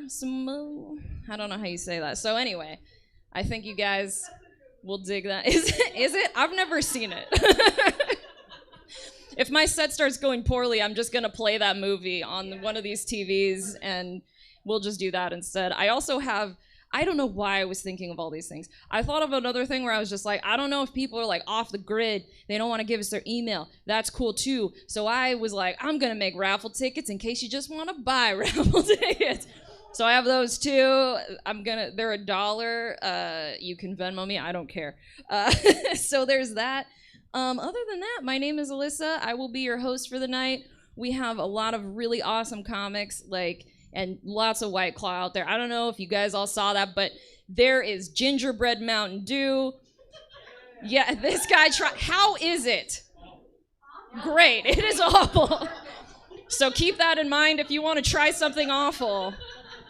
We got you covered, baby. So yeah, just a couple ground rules. We're gonna have a fun time. We have a lot of great comedians, don't get too wild talking because we're still trying to do the comedy part. But yeah, you drove here from Placerville. Really appreciate that. I think that's great. That's wild. Immediately, all I thought of was Apple Hill. Apple Hill. Well, I've been to Apple Hill one time in my life, and I remember seeing a bunch of signs everywhere for this thing called apple beer. And I was like, hell yeah, apple beer. We gotta get apple beer. Talking to all my friends, we gotta get apple beer. So we finally went to this apple beer stand. And I was so excited. And then this is what the apple beer was that I saw. I saw a lady pour a bunch of cider into a cup and then pour a Budweiser in after it. And I was like, the secrets of Apple Hill. The secrets of Apple Hill. Right, I know. I don't know about that fusion. Well, what I realized was you don't even have to drive to Placerville to just pour beer into your cider. I started doing it, and I was like, hell yeah, this is incredible. I'm a gourmet now. Appreciate you coming down to Sac. We have a place here called Old Sac. That's pretty classy. You guys ever hang out in Old Sac? You guys got the cool picture taken where you look all old-timey? They dress you up in the garb with a musket. I'm sure lots of people do it. And I don't mean to burn you guys or anything, but I always looked at those pictures. I was like, I don't know why I would want that. Because it's like, hey, here's a picture of if my life was way worse. What if I had no technology? This is what it would look like. What would my life look like if I had fewer rights? Oh, cool. I never got that. I was just like, I don't know if I need that in my life. I don't know if I need that particular picture. We do have a dog that is so chill. No, you're fine. I'm a big dog fan. But one of the things I hate about, like, when you're into dogs and stuff, people, like, say weird shit like, don't you wish your dog could talk? Yeah, no, absolutely not. My dog, every time I leave the house, my dog barks at me. Like, every time. It's like if I had a roommate that every time I left the house, they're like, hey, where are you going? I'm hungry again. Make me a sandwich. They're just screaming from the other side of the door as I'm leaving. Like, I don't want that. Like, I don't want that. You guys, I read, I heard you're not supposed to pet the drug-sniffing dogs. But I think if they find something on you, you should be able to pet them. Like, you're talking to this dog, you're like, are you also a therapy dog? I have a feeling I'm about to be very sad soon. That's me in an airport. I love how I said that and it was like, yeah, I got busted in an airport. There's someone in this room who put a bag of cocaine in the butt. I'm just kidding. I was guessing, statistically, that's the case. It's like that birthday thing where statistically 2 people will share a birthday in a room. Statistically, you get enough people, somebody's put cocaine in their butt to get on an airplane. I didn't make up statistics. I read somewhere you're supposed to snap your fingers to get your dog's attention, but now my dog just thinks I like all her poetry. And yeah, that is certainly not the case. We got some laughers in the lobby over that one. They're like, oh, love a good dog joke. Me and my dog actually, we argued the other day because she started to destroy my shit, and I was like, this is why we can't have nice things, and she was like, I thought your negative net worth is why we can't have nice things. I was like, you raise a good point. All that poetry she's writing really just developed her mind real good. So she's just there screaming at me while I leave. Oh, my dog. I realized that I had watched so much TV during the pandemic that I have a favorite commercial now. And that's embarrassing. It's the one where, I don't know if you guys have seen it, it's the toilet paper commercial where the bear just loves wiping his asshole. Have you seen that one? Yeah, it's a cartoon bear at the very least. Like, he's sitting there and he just is so happy, and then, like, he just loves using the Charmin, and then, like, and that seems like it's enough, right? That seems like it's fine to have just the bear loving his experience in the toilet. It doesn't stop there, because, like, at some point he opens the door of his bathroom to his living room, and he has a beautiful apartment. Like, so much better than anything I could afford. And his parents are out there, and he basically, like, gestures to them that he just loves wiping his butthole with this stuff. And they're so happy for him. They're just so happy for him. And I get it, because I'm happy for him too. I'm just like, God, live your best life. And the reason I love this commercial with the cartoon bears is because if you did it with people, that would be the stuff of nightmares. There would just be this man shirt cocking it on a toilet. Just like, I love this toilet paper. He, like, opens the door and his parents are screaming. Like, Brad, shut the door. Like, it's just a complete nightmare. That's why I love that. Exactly. This guy gets it. I'm gonna do that. If anything's going wrong in my set during the whole night, I'm just gonna point to the dog and be like, this guy knows what I'm talking about. This guy gets it. Hell yeah. Do you guys fuck with the hats with the propellers on the top? Yeah, I think they're cool too. Although I just think the problem with them is, like, you can't win, you know? With that kind of hat, you're either, like, sad your propeller doesn't work, or you're, like, mad your hat flew away. That's so dumb. That's so dumb. All right. Let's get into the real comedy part. Immigrants, am I right? I'm just kidding. Guys afraid of them? Anyone? Show hands. Right? I get it. I'm not either. If I was afraid, every time my mom came over, I'd have to be like, ah! Make it really awkward. I never understood the whole. There's a lot of people that kind of get into that whole attitude of like, oh, the immigrants, they're taking our jobs. Like I've heard. Have you guys heard that before? Yeah, I've heard that. And I've never understood that. Like they're taking our jobs. I'm like, really? An immigrant took your job? You were gonna open an Ethiopian restaurant? Like what? Okay. I just feel like I've never been in a situation where I felt like an immigrant took my job, you know? But I have been in a situation where I was working at a Marshall's because I wanted 10% off of something that was only $13 to begin with. Like, whose job did I take there? There's like some shitty teenager out of work because of me. In this economy? In this supply chain? All right. So glad the supply chain didn't keep you guys from coming here. Really appreciate that. Oh, man. You guys ever ghost on a job when you're 30? Yeah, it's not a good look. The Marshals in Arlington, Virginia thinks I'm dead. And they can't send their best detectives in the Marshals to figure out what happened to me because all the best detectives in the Marshals are all trying to figure out who went crazy and slashed all the prices. All right. Semi-whimsical crowd. That's such a dumb. Every time I told that joke and people are like, no! I'm like, all right, they are not whimsical. They do not want Hello Kitty style stand-up comedy. They do not want that today. Every time that happens, I'm like, dating's weird, right? You just panic. Oh, Tinder's hard. Like, not gonna talk about anything I plan to. Oh my goodness. Was there anything you guys wanted covered today that I didn't talk about yet? We'll just cover. I know people showed up with some expectations. They were like, oh, we wanted to hear about this. Really hope she talks about NFTs. Came for NFT humor. Well, I got great news for you guys. This whole show is going to be an NFT. I'm going to try to sell it to Jeff Bezos for $40 billion, and I'll split it with you guys when we win.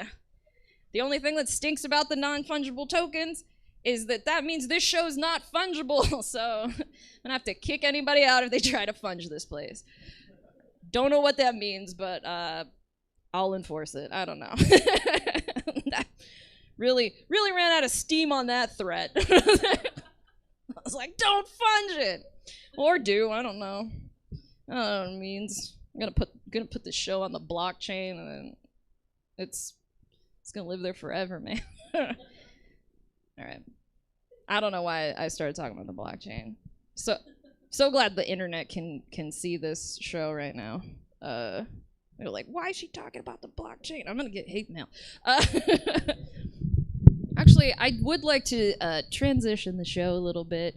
You guys seem like a little nice and warm. We're warm. Does anybody feel cold? Okay, no one feels cold. Good. Audience, nice and warm. Very cool. Very good times. I'm gonna leave you actually with this. This is a true story. This actually happened to me. Once I was on the New York subway. I know, humble brag. I'm a world traveler. I've smelled the most exquisite pee in all sorts of places. And this guy came up to me, and he was like, yo, you look like the bitch from the Scooby-Doo. It's a true story. You guys, we're going to have such a good night. Can you feel it? We're going to have such a good comedy night. It's going to be so good. I'm so excited. Thank you so much for bearing with me. I am just the host, the humble host of the show. We have a lot of great comics coming up, and what's nice is they get a little more time. They get to stretch their legs. You're going to get to know some really fine people, some lovely people. All of these are hand-picked. I got them all at farmer's market. These are artisan organic comics. No GMOs in these comics. And the first one, this guy's awesome. You guys are gonna love him. He's one of my local favorites. Super great. Please welcome to the stage, Joey G.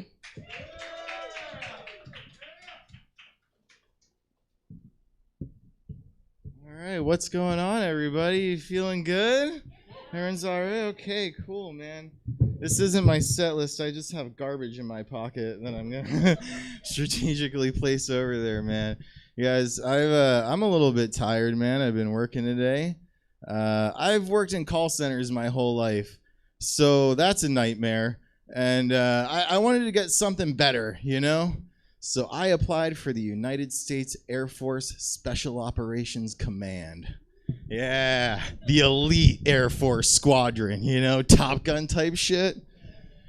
Yeah, I didn't get in. Apparently, the United States government has a vendetta against overweight guys with middle-aged syndrome who scream in their sleep. So that's... They wouldn't even look at my Space Invaders high scores, you guys. Our government's a joke. I don't know. I've been getting frustrated a lot, man. People want to make something out of nothing these days, you know?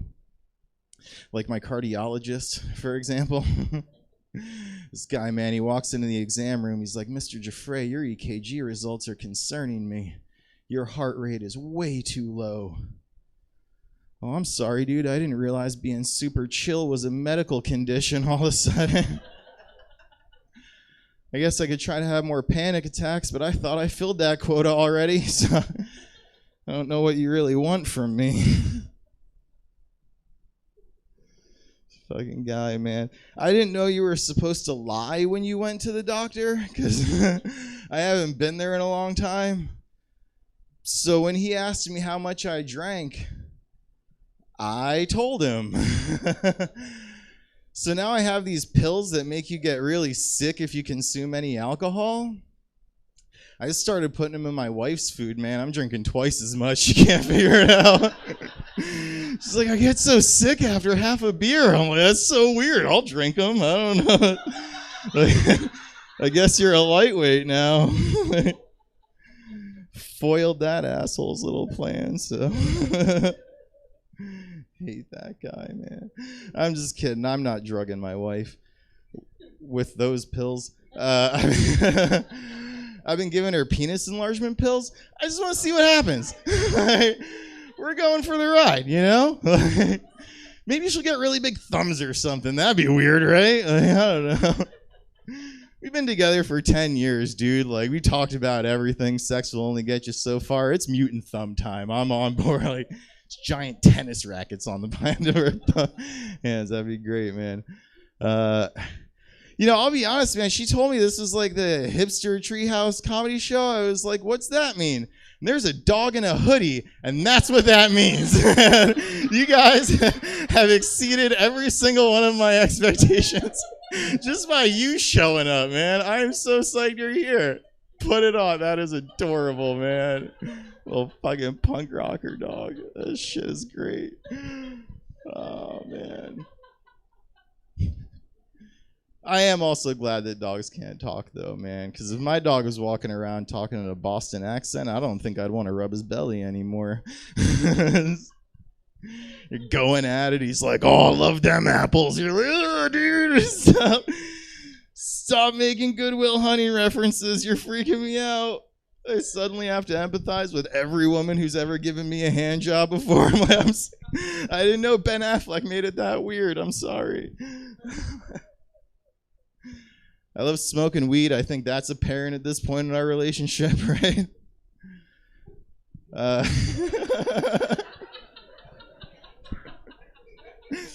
love smoking weed, man. It's one of my favorite things to do. One of my favorite places to smoke weed is in my backyard by my hummingbird feeder. Yeah. Because they're going so fast, you know? Like, I'm going so slow. If there's one thing I love more than smoking weed, it's juxtaposition. So, kind of a dream scenario for me going on. But smoking weed can really fuck your life up, man. It happened to me. Like this one time I was hanging out in my backyard by my hummingbird feeder. And I was smoking a joint, right? And I got too close to the feeder and I got one of the hummingbirds stoned by mistake. Yeah, he's just a regular bird now. I always felt bad about that, you know. Really fucked me up for a while. Still see him out there sometimes. I have kids, but I have a friend who was looking to get pregnant. She was looking into artificial insemination, you know, and she was telling me that if you go through a sperm bank, it costs like $2,000, and it might not even work, and then your money's just gone. So she asked me to hook her up for like $500, like a as much as needed situation, you know. So yeah, just in case anyone's in the market for it. This is what bargain shopping looks like. It's a fat alcoholic with a GED who still can't figure out algebra. That's where I'm at in my life right now. So I'm in therapy, and I don't like my therapist very much, you know. And for a guy who has all these advanced degrees on the inner workings of the human mind, he uses the phrase little bitch a whole lot. And he makes some excellent points. It just hurts, you know. I had a breakthrough with him the other day. I was talking to him. I was like, you know, I think one of my biggest problems is that I romanticize all these small interactions I have with people, and then I end up tricking myself into thinking that I've made real friends when in reality I just have a few acquaintances who barely even tolerate my existence. And he said, well, that could be very serious if it's not recognized and managed properly. It'll have very serious consequences on your mental health. I said, I love you too, man. I always have. Do you want to go get a hot dog later? Or he did not. All right, you guys have been great. Thanks so much. Here comes your host. One of my favorite acquaintances, Joey G. Your next comic come to the stage. He's so funny. This is going to be so fun. It's a true treat to have him. Please welcome Cedric Drake.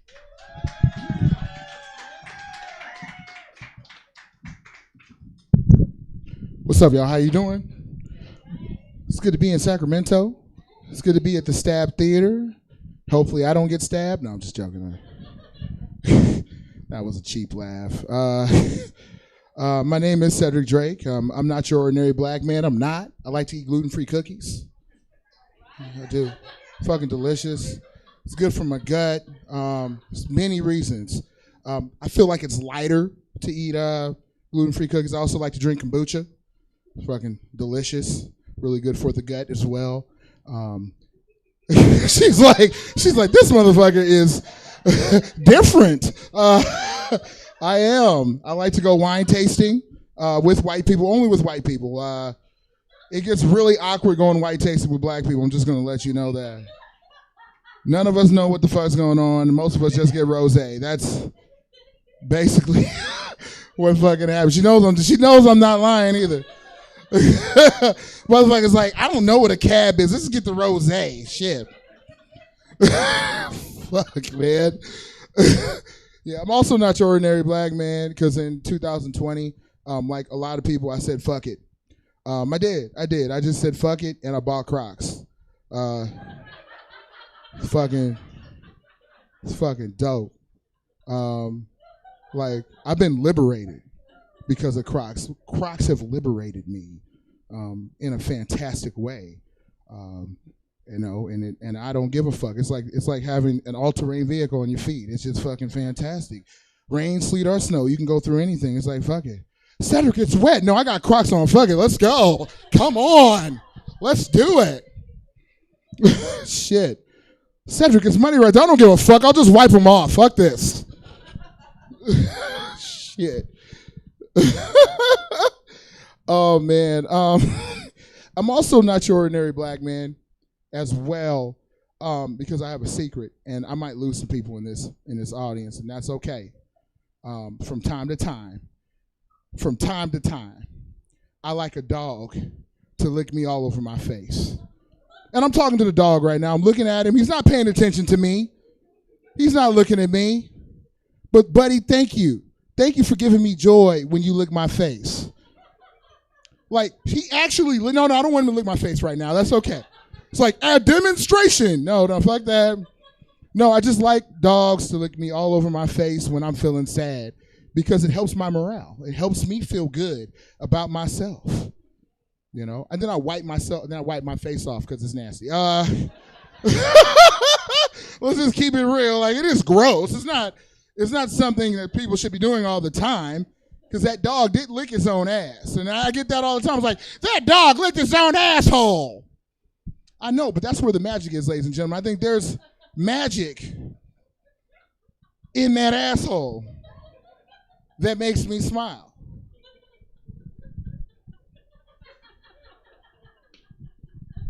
See me smiling? Oh, I'm stupid. Another thing that makes me not your ordinary black man is I'm a fan of Harry Potter. And see, this dog is like twofold. This dog's got a Gryffindor sweatshirt on and shit. He has to be a little hot. Huge Harry Potter fan. I am, and I was thinking, because I'm a critical thinker, I was thinking, what about if there was a hard dude or a gangster that's into Harry Potter? What would that look like? I think it would look like this. Hufflepuff motherfucker! Fentanyl boys out here trying to fuck with us. We told next time to come around here, we're going to put a Horcrux up your ass. A Horcrux. A Horcrux is an object infused with a piece of a person's soul. You got me? You feel me? That's not something I want to have on my ass ever. I'd rather have a dick on my ass because at least I know that shit's going to leave. At least I know. That's a Horcrux. That's in you forever. That's haunting your soul. I'd rather go to that dick's got to go to the grocery store. That dick's got a job. That dick has to leave sometime. So, also, I'm a true believer in art imitates life, guys. I really am. I actually saw a gentleman at the gas station pumping his gas. He had a Gryffindor shirt on. I rolled right past him, rolled by the window. I was like, oh, motherfucker! Two incredible things happened in that moment. One, I got to rep the fuck out of my Hogwarts house. That was dope, yep. And two, I got to scare the shit out of a white person. That was... No, it might not be fun for some of you in this room, but it's fun for us. Yeah, I looked at the black people. I'm not going to lie. Fuck that. I got to relate to somebody. Shit. It's, it's just, that's what it's all about. It's trying to relate to people, Shit, sometimes you just want to scare the fuck out of somebody, with some vigor. I also want to also what makes me not your, and actually this doesn't make me not your black man, but I'm sexy. And I know it. It's okay. And motherfuckers like, you're not that sexy. Fuck you. I am to big women. I am to big women. My wife's a big woman. But I get like voluptuous women. I get like larger women come up to me all the time. And this one woman the other day, matter of fact, came up to me and stopped in her tracks and looked at me and was like,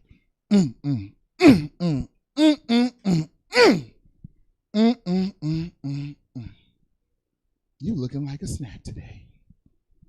And I looked at her straight in her eyes, ladies and gentlemen. I was like, ma'am, I'm flattered because I know you know your snacks.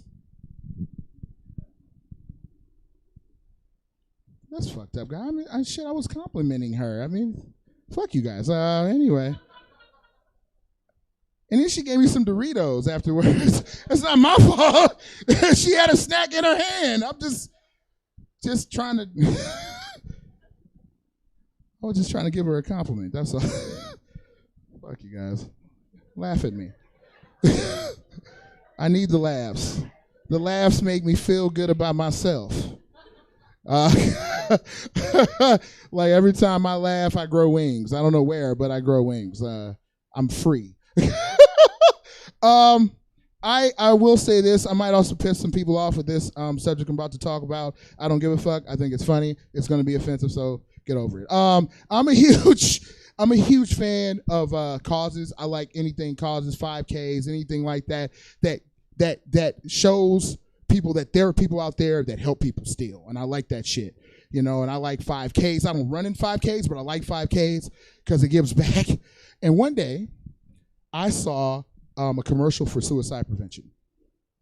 And a lot of comedians in my community have killed themselves with suicide, so it's a pretty big thing. And I was thinking, because I'm a sick bastard, and I'm a critical thinker as well. I was thinking, what about if there was a base jumping event for suicide prevention?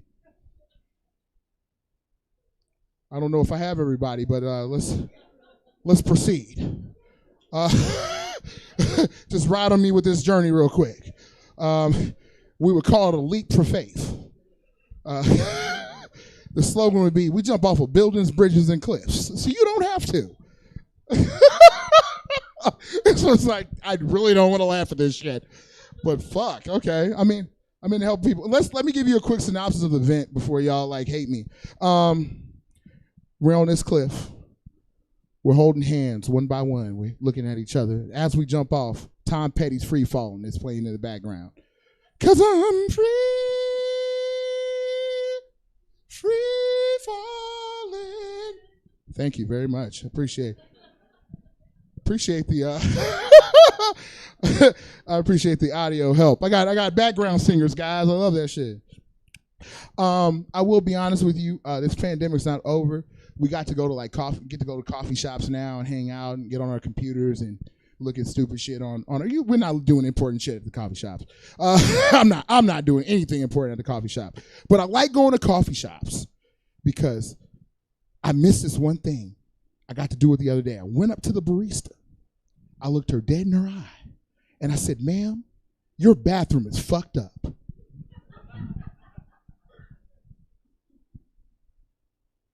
And she was thankful. She was like, I got something to do. She was like happy about it. But what she doesn't know, I fucked up that bathroom. As much as I like telling people your bathroom's fucked up, I like fucking up other people's bathrooms. So I'm not going to lie. It's a little secret. Don't tell anybody. Shit. Oh, boy. I'm stupid. I just got married. Thank you. I'm trying to New Jersey. Yeah, got married. Last year, October 13th was our anniversary. So I did just get married. We had a wedding in COVID, which sucked. We only had 30 people at this fucking wedding. It was what it was. It was a beautiful wedding though. We had fun. No one got sick. No one got sick. That's a good thing. But we were sick of some of the motherfuckers at that wedding though. We were like, we don't want to see them ever again. Fuck them. And that sucks at a wedding, at your wedding. You don't want to see a person ever again. That's heavy. Fuck. But we had a good time. No honeymoon though. We hadn't had a honeymoon. I don't count going to Oregon coast a honeymoon. That's like going to McDonald's after a basketball game. It's not. This is fucking stupid. But we are going to go to Hawaii next year as a proper honeymoon and do it big. So that's good. Hooray for us, motherfucker. So I digress. I'm also I like I said, I have a wife and we have been together for like 6 years, and she gets me. And our relationship consists in a car. Basically, we laugh, we joke, we fuss, we fight in this car. The only thing we don't do in this car is have sex, because two big people in a Prius C just don't fucking work.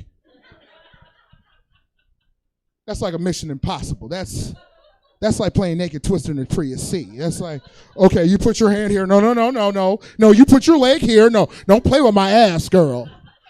Don't play with my ass. She's like, oh, man. There's no pegging in the Prius C, lady. There's no ass play in the Prius C. Maybe a white Bronco. Maybe a white Bronco. Okay, OJ. Shit. Fuck. Where's my brain going? And my wife is white too, so that's fucked up. What are we gonna do here? This is bullshit. Okay. Fuck. God damn. I will say this before I get out of here, though. We have we do have a great relationship, and like every great couples, you got to have conflicts. You got to get into arguments, and sometimes they're not pretty, and sometimes we get in arguments in the motherfucking car. And her go-to song, I swear to God, is Alanis Morissette's "You Ought to Know," and she's looking at me, straight at me, while she's driving this motherfucking car, looking into my soul, scaring the fuck out of me. And it goes a little something like this. I want you to know. Girl, you scaring the fuck out of me right now. Please calm your ass down. Did you forget about me, Mr. Duplicity? No, girl, I didn't forget about it. Please, just keep your eyes on the road. You a fucking stunt man. Keep your eyes on the fucking road. Well, I'm here to remind you of the cross you left when you went away. I didn't know.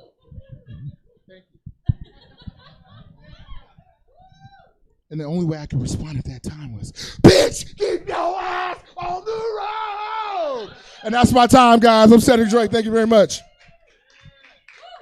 That was fun. Oh my gosh. Cedric Drake, everybody. I know exactly who I'm inviting to karaoke next time.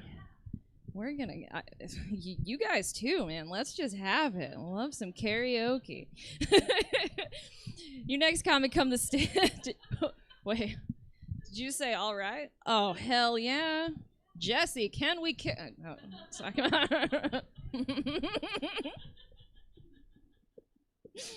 I remember the last time I did cocaine was a few years ago, and we roll with me here for a minute. And my downstairs neighbors got real mad because we stayed up all night watching those YouTube videos where you can karaoke. So she had to listen to that all night.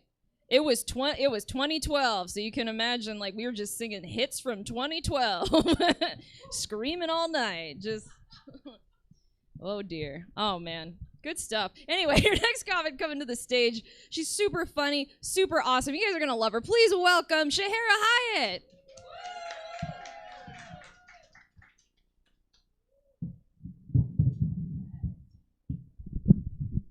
Hey everybody. Hey, I'm so happy to be here with y'all. This is a really fun show. Want y'all to get to know me a little bit. I am a social worker and I do comedy. So now I have 2 jobs I don't do for the money. I recently heard that you have to love money in order to make money. And this started a conversation between me and my friend Miriam. And I was asking her, do you want to get rich? And she said, yeah, but I don't want to like sell out or anything. I was like, that's nice. I'm not even willing to work hard. So that's where I'm at with that. Speaking of getting rich, I've seen how rich Jeff Bezos has gotten throughout the course of the pandemic. And I'm starting to feel like my personal boycott of Amazon isn't making that big of a difference.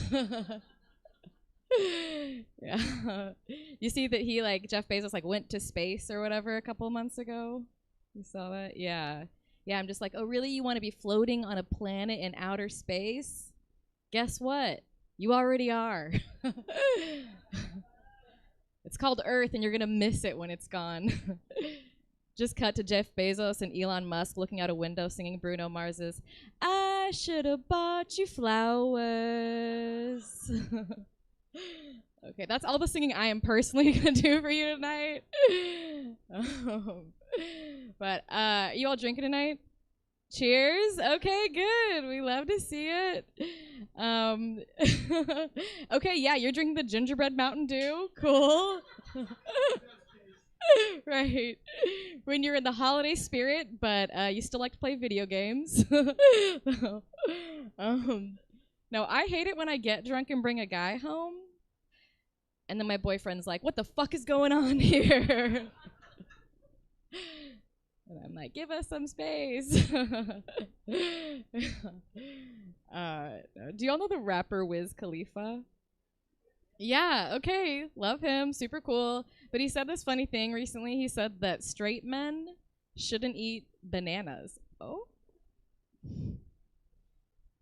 Now, I don't know what part of the blowjob the peeling and chewing represents.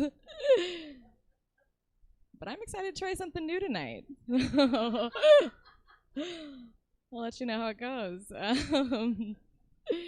Speaking of which, I blew a dude so hard recently.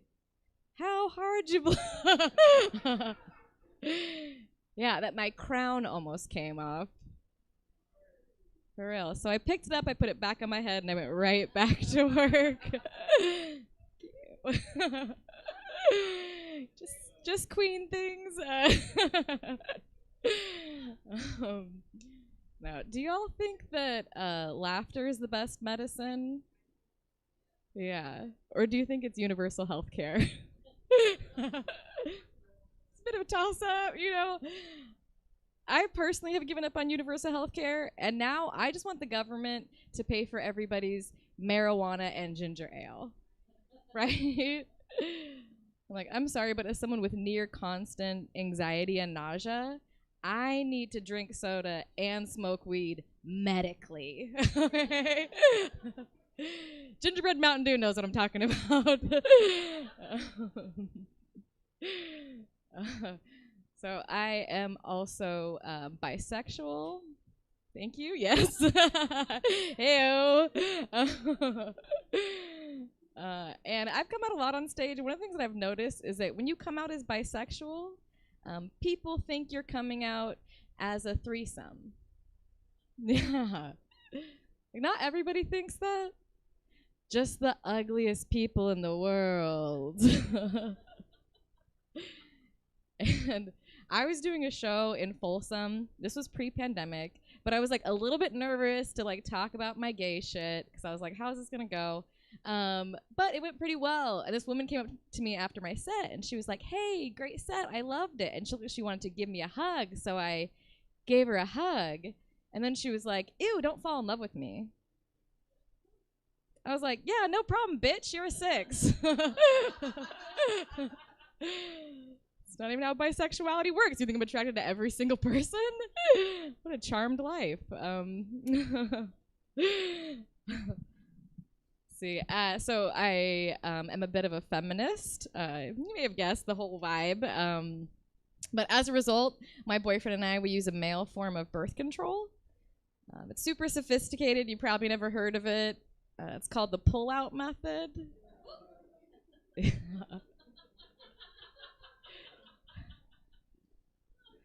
And every time I go to the doctor and they ask me what birth control I use, and I say the pull-out method, yeah, they get really fucking mad at me.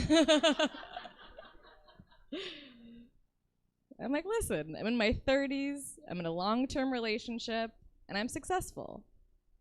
I'll have an abortion. Just like that.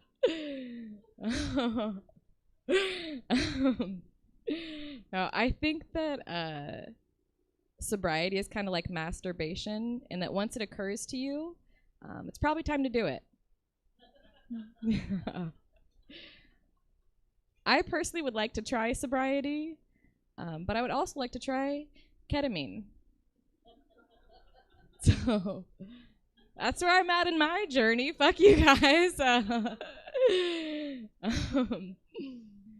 right, I'm gonna tell you a little bit of a story about this guy I went to school with in 8th grade. His name was Josh, and Josh in 8th grade got the words 69 tattooed across his shoulder.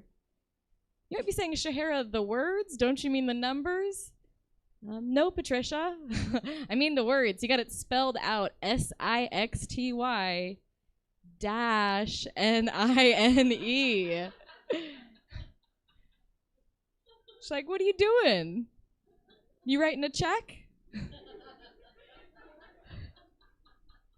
Kind of loses some of the symbolism when you spell it out that way, my man. And the best part was we were like, hey, Josh, you're 13. You ever even done a 69?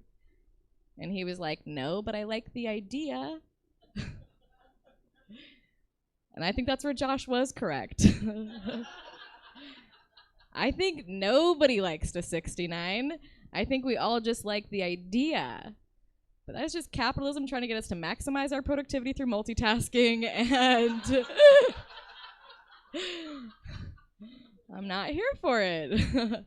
We can all take our turn. Plenty of time. To move from a place of abundance. Okay, where am I?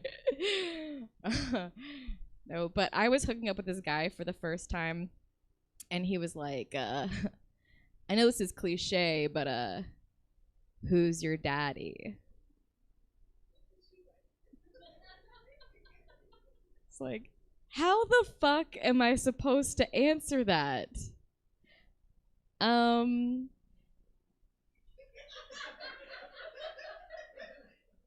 It's you, Dad. You're my dad, Dad. World's best dad. Is it too brightly lit in here to laugh at this joke or what? Because I know this shit's funny. And the worst part is that I'm dating a guy right now who has the same name as my actual father. And I am so scared to yell it out in bed. Because I'm afraid I'll sound exactly like my mother.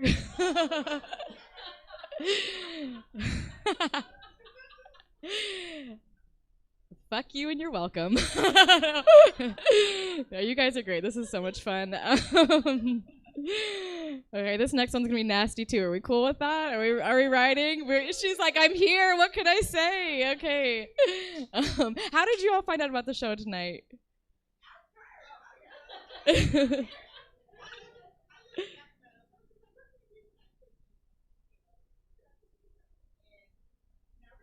Yeah. We love that. Okay, love that energy. Yeah. So, okay, what's your name? So woman fan. Lorraine. Okay, Lorraine. I was hanging with a friend of mine. We were having happy hour, and she was telling me about this guy she's been hooking up with, and she was kind of bragging. She was like, yeah, he loves it, like, because these are fun bags, and this tastes like pie. I was like, okay, Tiffany, we love that for you. But my doesn't taste like pie. It tastes like garlic and onions. That's what I eat. Just imagine you're about to bite into a croissant and you're thinking like chocolate or maybe marzipan, but then you get ham and cheese. Yeah, there's nothing wrong with ham and cheese, right? But like when your mouth wasn't really expecting that flavor, which is why I like to suggest a drink pairing for eating my pussy. There's like a dark beer, maybe a smoky whiskey. Something to stand with the bold flavors without completely overpowering the dish. And I told that joke, if you think this is bad for you all, I told that joke in front of my mother.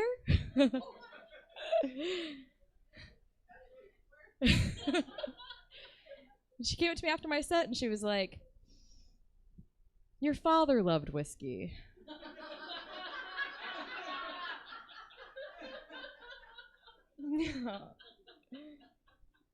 It's like weird time to remember Dad, but may he rest in peace, and thank you for that fun fact.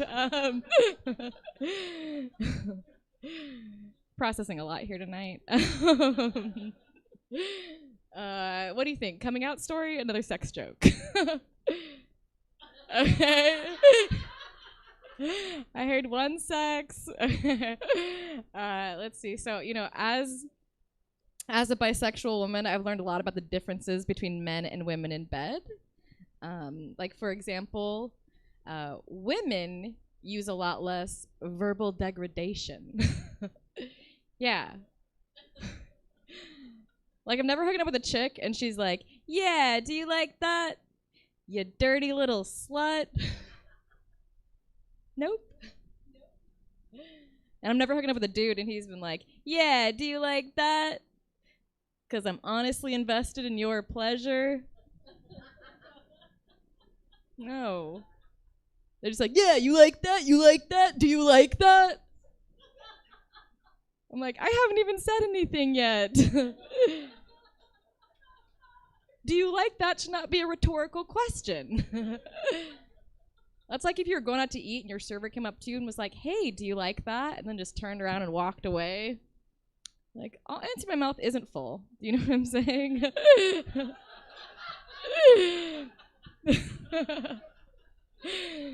All right. I'll leave you guys with this one.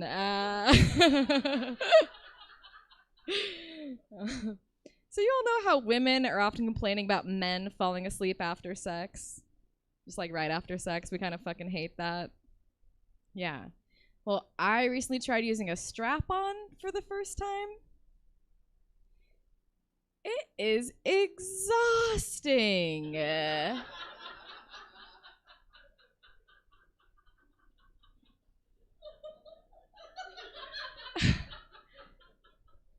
You go to sleep, you poor babies. You have earned it. All right, I've been Shahara. You've been a great crowd. Give it up for Alyssa. Shahara, hi, everybody. That was awesome.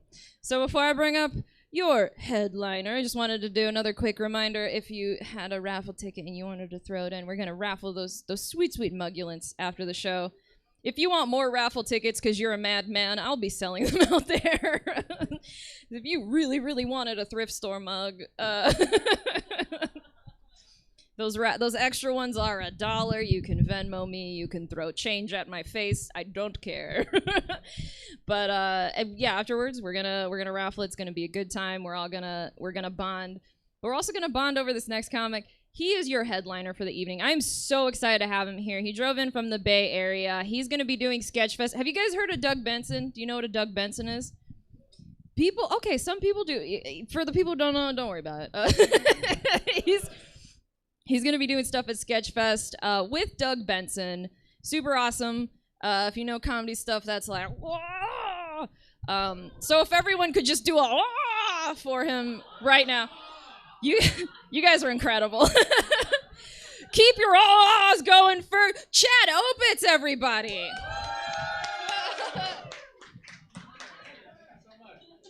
Hello. It is like, very much like that. Hello. I drove here from San Francisco and hitting the road, yeah. Doing exotic locales like Modesto. Spots like that, yeah. Fine, beautiful place, because things are good. Things are going great. You heard the whole Doug Benson thing. Ooh, you know. That shit. So things are solid. When I was heading to Modesto last time, I was behind a huge truck that had a bumper sticker on it that said, honk if you love Neil Diamond. I was like, okay, all right. I'm not like a huge fan of that. That makes me chuckle. I'll do this. Let's come on. Let's do honk, honk, right? And as soon as I did that, this is all I see. And I was like, you fucking told me to do it. I was just following your instructions, goddammit. And I was like, what is this sick game? Why did you do that to me? I feel betrayed. And then I was thinking about it, and I was like, well, maybe that guy hates Neil Diamond. Found the perfect way to lure in fans, you know? He's like, Neil Diamond fucked my sweet wife, Caroline, in 1982. Now I hate him and anyone who loves him. So if you see that bumper sticker, do not engage. There's a rascal behind the wheel. You know it's going to be a good show when there is a dog in the building. That's always a good time. I'm a big dog fan. Any kind of dog. But it's something that I like about dogs. And some people who love dogs don't like this. I like any size dog, okay? It doesn't matter to me. Some people who say they love dogs, they'll be like, oh, I don't like little dogs. Little dogs aren't even real dogs. I've heard that so many times. I'm like, well, do you not consider Danny DeVito a real person? What the fuck? It's just a condensed version of the classic. It's easy to cuddle. It's a good time. It's going to make your day better. If you give it a squeeze, I guarantee it. I was doing a little research on like dog breeds, like why they're bred for specific purposes, and I did not know this. This was news to me. Did you guys know that corgis and dachshunds are bred that way so that they can more easily slip under a car and steal a catalytic converter? They're just looking to score a little meth. That's a dachshund and was it Jack Russell? So the wishbone dog. Oh my God, that's a meth head that loves reading. Hell yes, that's a well-read drug addict dog. I love that. It's like, oh, it's so cute. Holy shit. Very distracted by the precious ass dog. Holy shit. That's a good time. Do you got another one? Pugs were bred that way so that they could not do their owner's cocaine. Right? It's very difficult for them to do cocaine with that nose. It's a very difficult facial structure for doing cocaine. Would not recommend pugs to do cocaine. Not easy. I've been trying to get out and like go on dates and stuff because things are opening back up. And I went to a restaurant recently with a date, and I noticed on the table as soon as we got there, my arch nemesis, which is a glass ketchup bottle. Like I know there's tricks to getting the ketchup out, and in the heat of the moment, I never know what to do. You know, I'm trying to have like a conversation. I'm just like,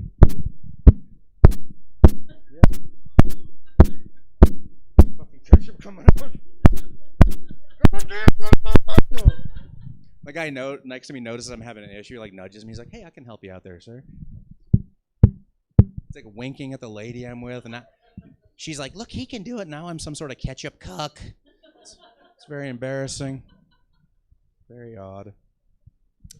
Made a fun musical discovery recently. I think I found the perfect song to play during a threesome. Yeah? I think it's got to be Randy Newman's "You've Got a Friend in Me."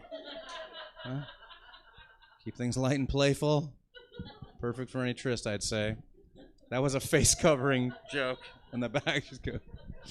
Oh, yeah. I have asthma. I once dated a woman who also had asthma. So during sex, we would not choke each other because that just seemed redundant. You know? It's like neither one of us are breathing properly to begin with. Okay, let's not exacerbate this medical issue.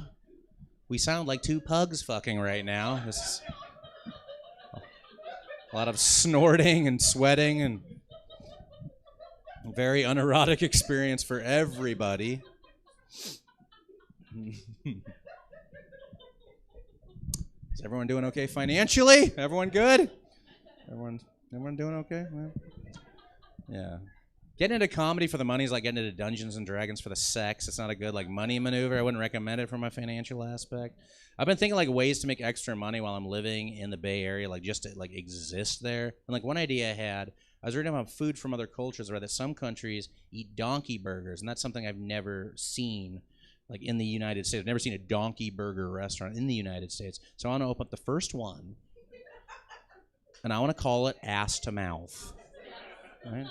That's gonna be this Valentine's Day big destination. It's gonna sell out real fast.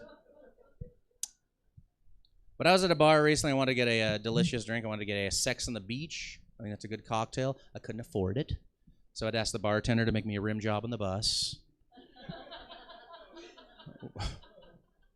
which is a PBR with the edges licked by somebody with a cold sore. It's about $1.25.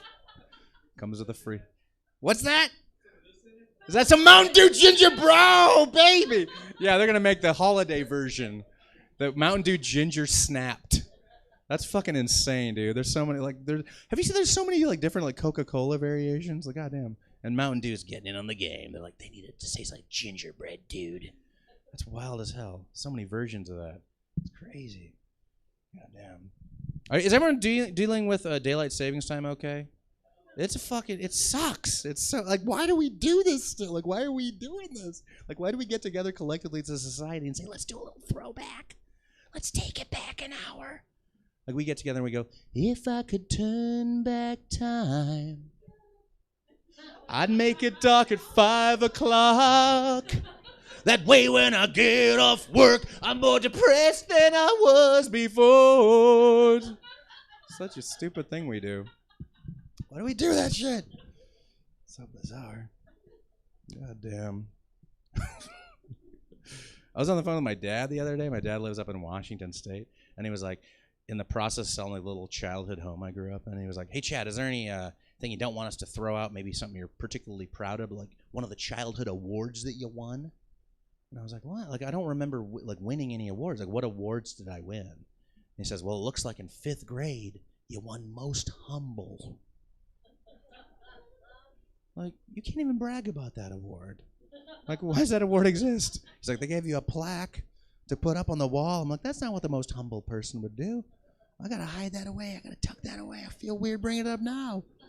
It's a mean award to give somebody." Goodness. Yeah. You guys like Adele? She's releasing new music right now. Yeah. I got a big crush on Adele. Have for a long time. Yeah. There was a news story. I use that term very loosely. A news story early on in quarantine when they were like, "Oh my God, Adele lost weight. Adele is hot now." And I was like, I fucking thought she was already hot. I'll take Adele any way I can get her. What a monster I'd be if I was like, "No thanks, Adele." What a piece of shit I'd be. Come on. It ain't right. And so I don't know what she's been up to during all this, like probably recording music, but if she's also been lonely and horned up at any point, I figured I'd write a song for her. Let her know I'm out there pining for her affections by a dog with a hoodie. You know? So I'm going to sing this song for Adele, for you. And if you like it, maybe let her know. If anyone here is British, I don't know. Do a little stretching first. This is for Adele. Adele, I'm Chad. I got a sweet beard, look pretty good in plaid. I wanna take you out for burritos and tea. So please go out with me. I'll buy you some curly fries. Wouldn't that be a sweet and savory surprise? And I want you to coagulate like a blood clot in my heart. And I won't even care during sex if you fart.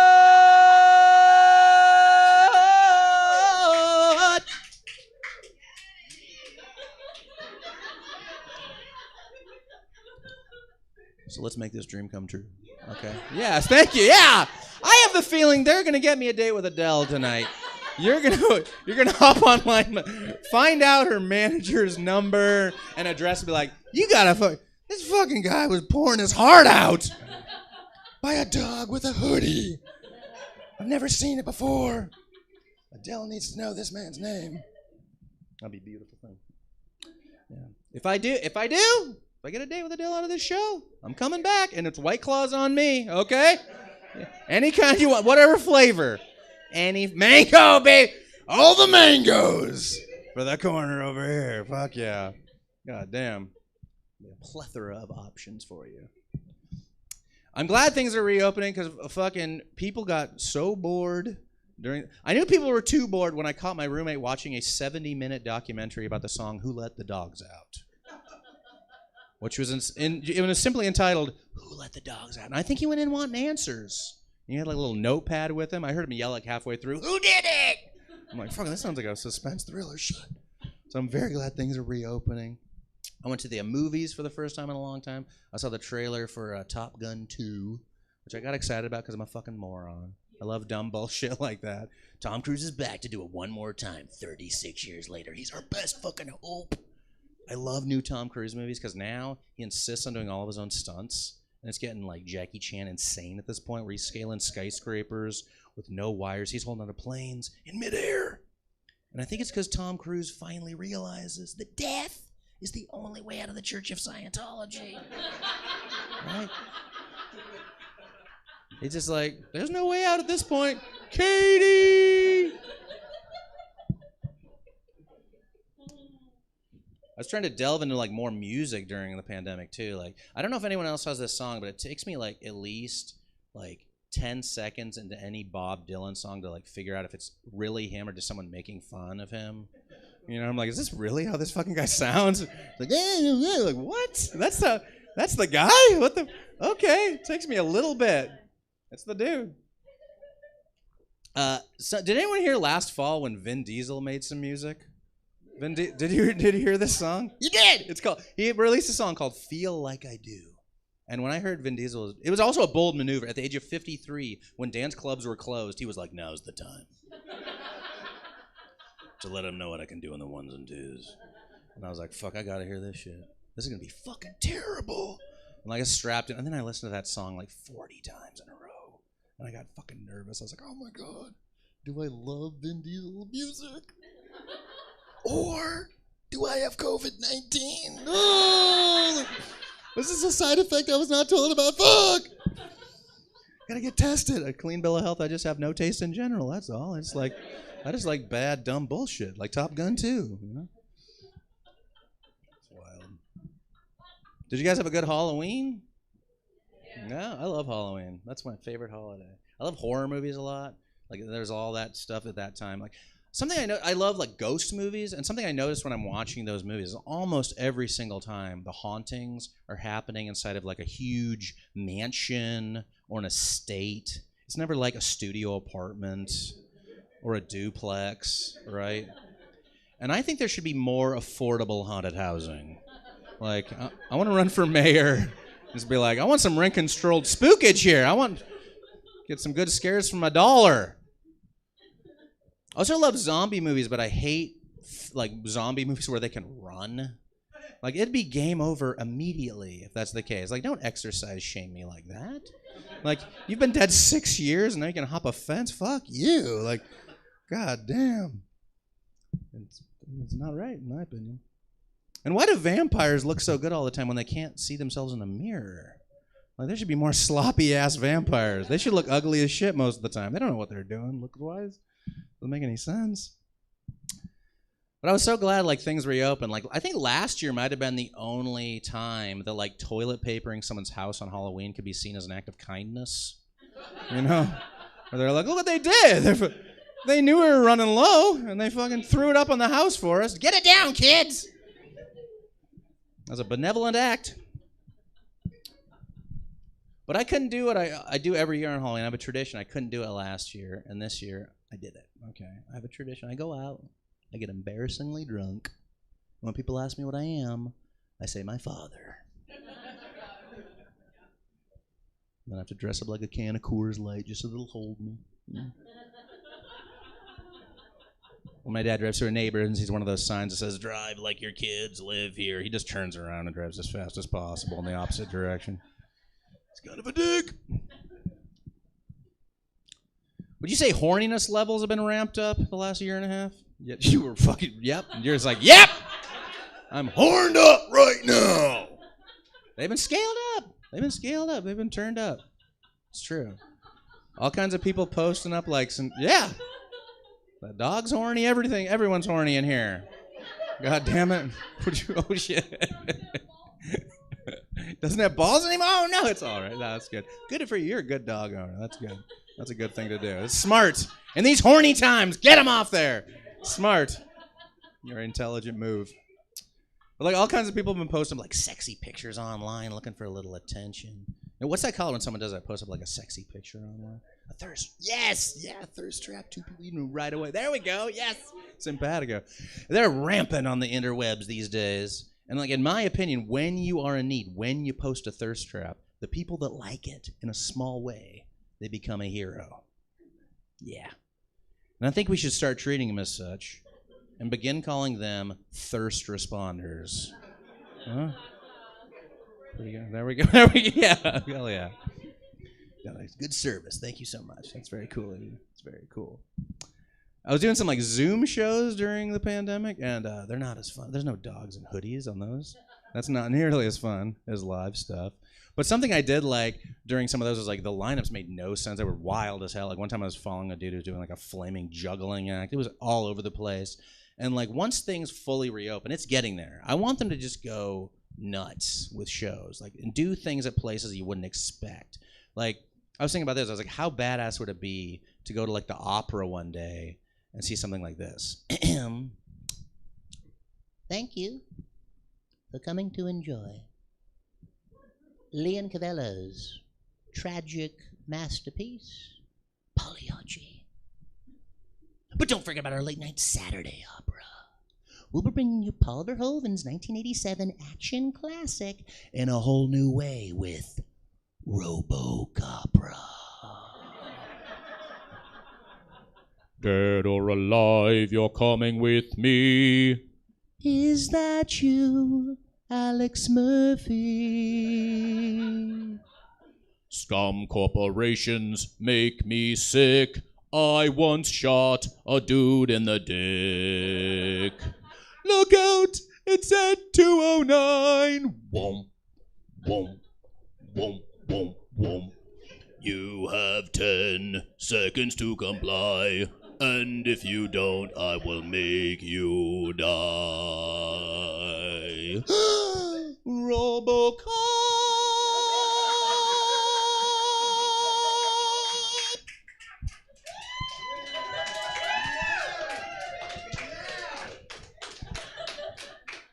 I'd buy that for $1. And you will buy that for $1 because our late night menu was corn dogs and jello shots for $1. We'll see you at the opera. Thanks. Yeah. Thank you so much. I'm so glad the dog didn't start barking during that. I've done that before where I hit the high note and a dog is just like, oh, it like freaks the fuck out. I'm sorry. Oh shit, they get mad at me. Oh my lord.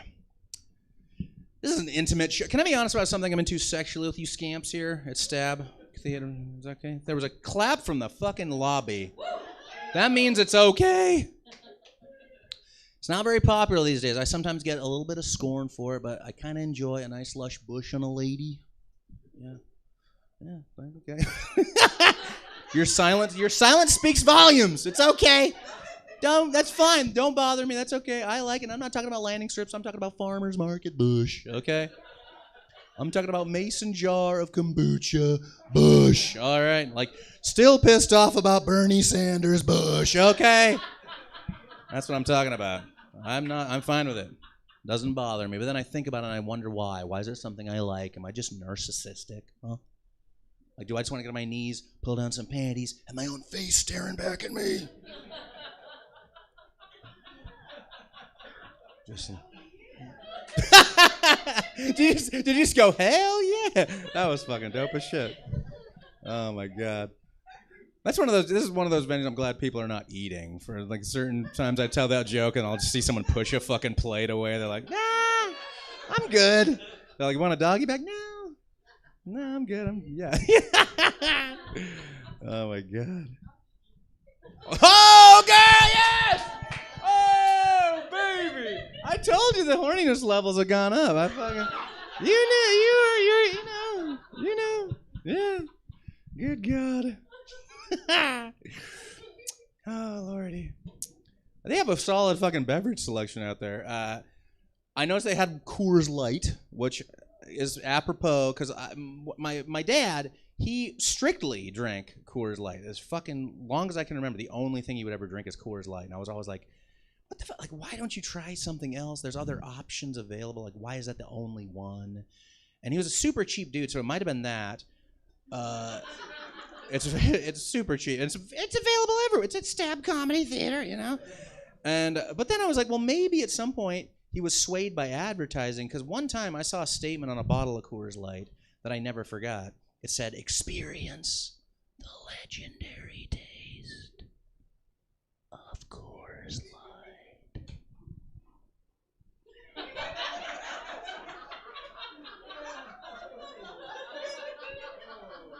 Like, what the fuck are these legends, guys? What could they be?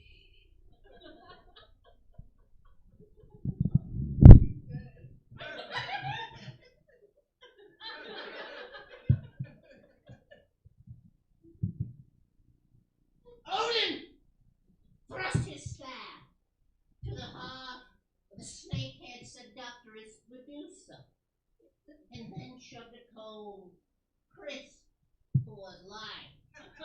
The mighty Thor swung his hammer and parted the seas with Poseidon, the Poseidon. And then up at the cold, delicious. Who was like? The son of God, Jesus of Nazareth. Pretend a wedding party in Galilee. When their alcoholic libations had run dry, Christ performed his dare, I say, most refreshing miracle. He turned me water! Water! Not so boring, bourgeois, bullshit wine! And I know far from it. He turned to something as ice cold and satisfying as the Rockies themselves! And the power of Christ compelled those partygoers to spend the rest of their night slamming!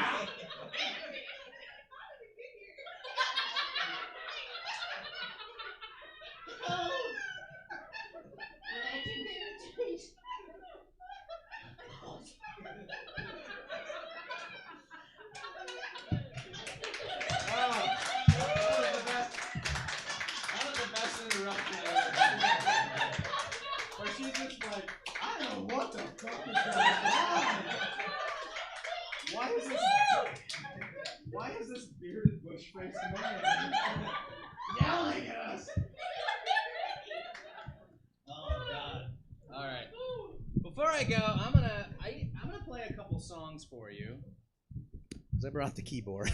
So if you want to stick around, go for it. If not, feel free to leave. But I'm gonna play a couple ditties. Okay. This first one is about a 10-year-old boy with a large beard.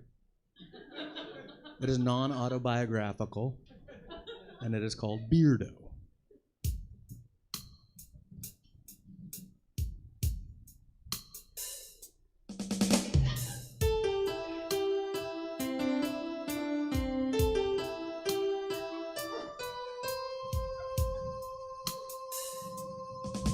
He was 10 years old, just in the 5th grade. But when it came to facial whiskers, the boy had it made. He had more hair than those thrice as old. He may have been young, but his appearance was bold. Shaving was pointless, grew back so fast. Out of his chin it would shoot like a blast. Beardo, Beardo.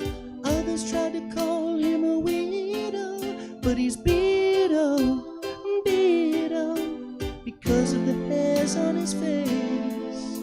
Because of the hairs on his face. Because of the hairs on his face.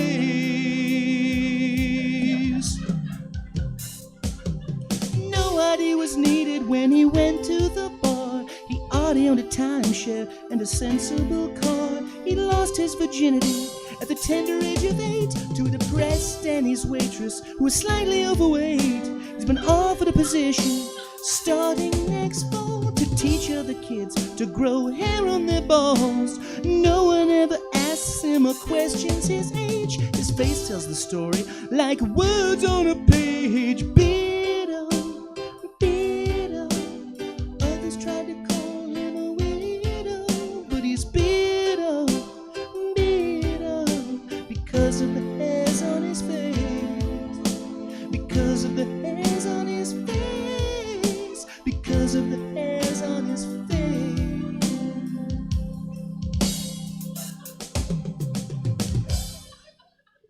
Yeah.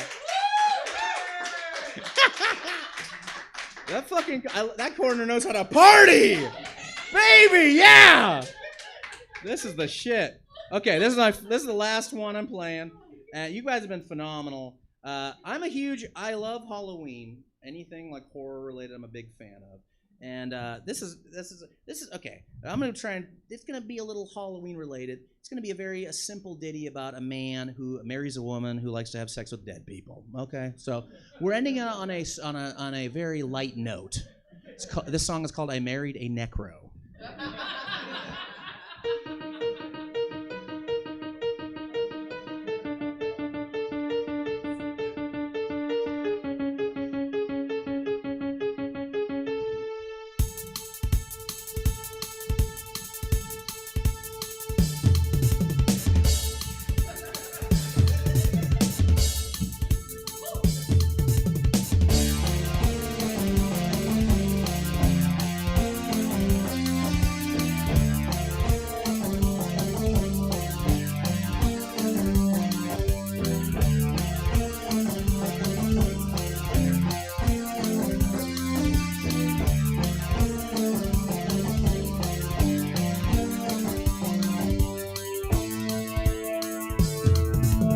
met her in the frozen foods at the local QFC.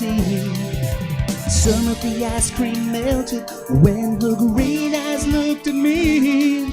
She moved in after just 3 months. Some said it was too fast, but she wasn't like the other girls, and I knew this one would last. I should have seen it coming, baby. I should have known the clues, but love blinded my reasoning like a baby buying shoes. She came home smelling fishy, kinda like a tuna melt. The scent grew even stronger when I'd go below the belt, and I couldn't look the other way, pretend I just didn't care. When I found those maggots chilling in her underwear, that's when I knew I'd married a Negro. Yeah, I married a Negro. I married a Negro. I married a Negro. Yeah, I married a Negro. I married a Negro. She's fucking dead bodies, bodies, bodies. She's fucking dead bodies, bodies, bodies. She's fucking dead bodies, bodies, bodies. Keyboard solo.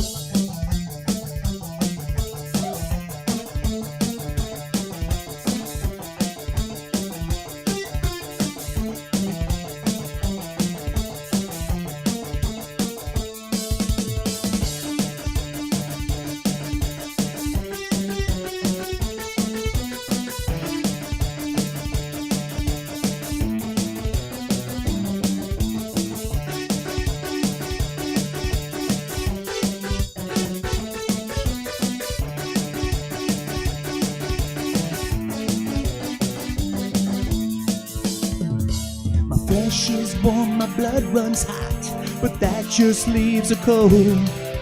She likes a man with less body hair and a whole lot more mold.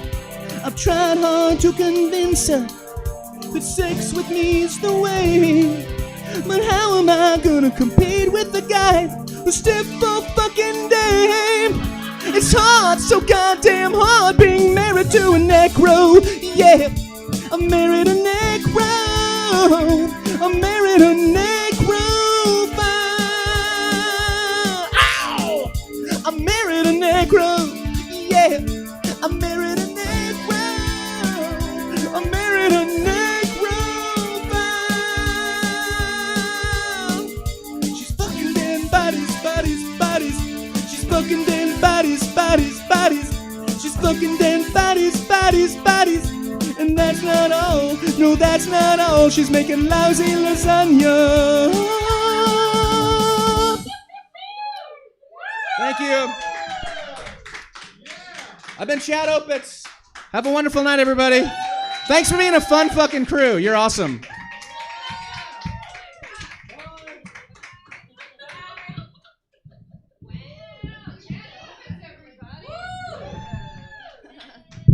And now for the part of the night you guys probably forgot about.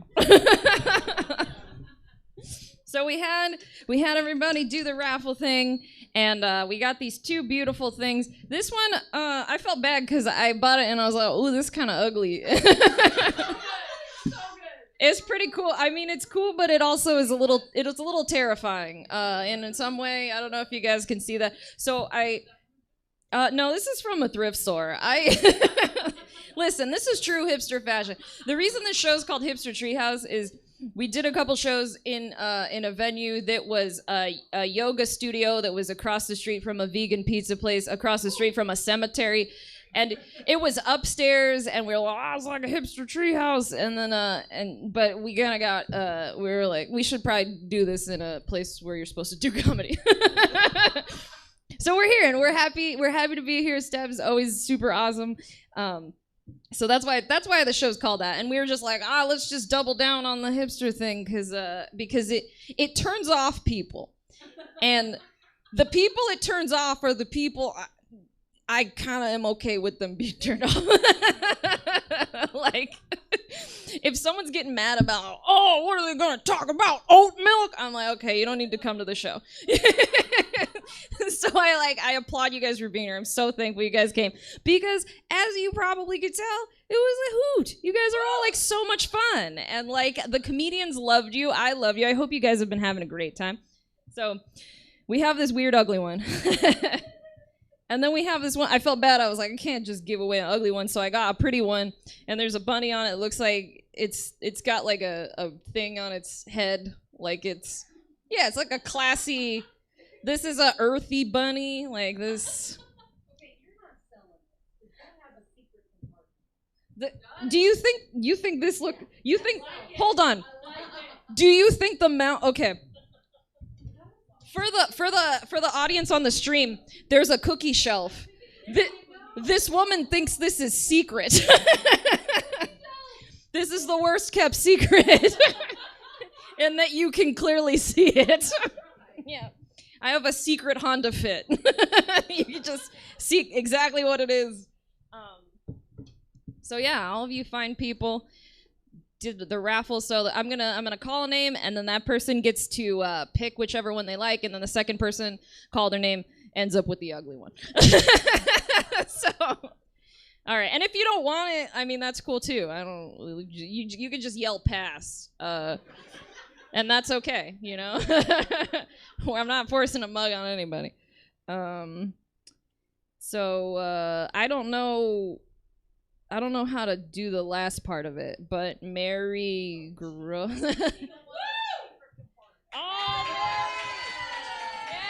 Mary gets someone with the secret compartment.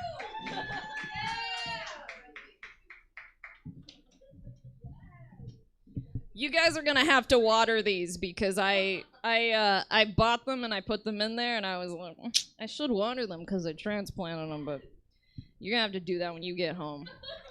I did all the hard work. I put those glass things you get at the Dollar Tree at the bottom, because we can't have root rot. Can't have root rot. We don't mess with root rot. All right, Jennifer Howell. Would you like this?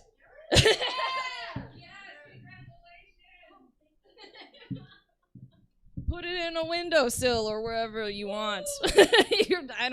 Anyway, you guys, thank you so much for coming. Hopefully we'll do this one again. It was so fun to have you. Get home safe. Have a good night. You guys are awesome.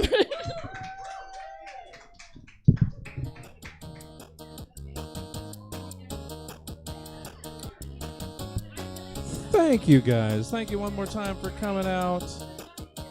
Check us out, stabcomedytheater.com. We stream live improv, stand-up, sketch, podcast, and gaming 7 days a week. And we're back here live in person Thursdays through Sundays.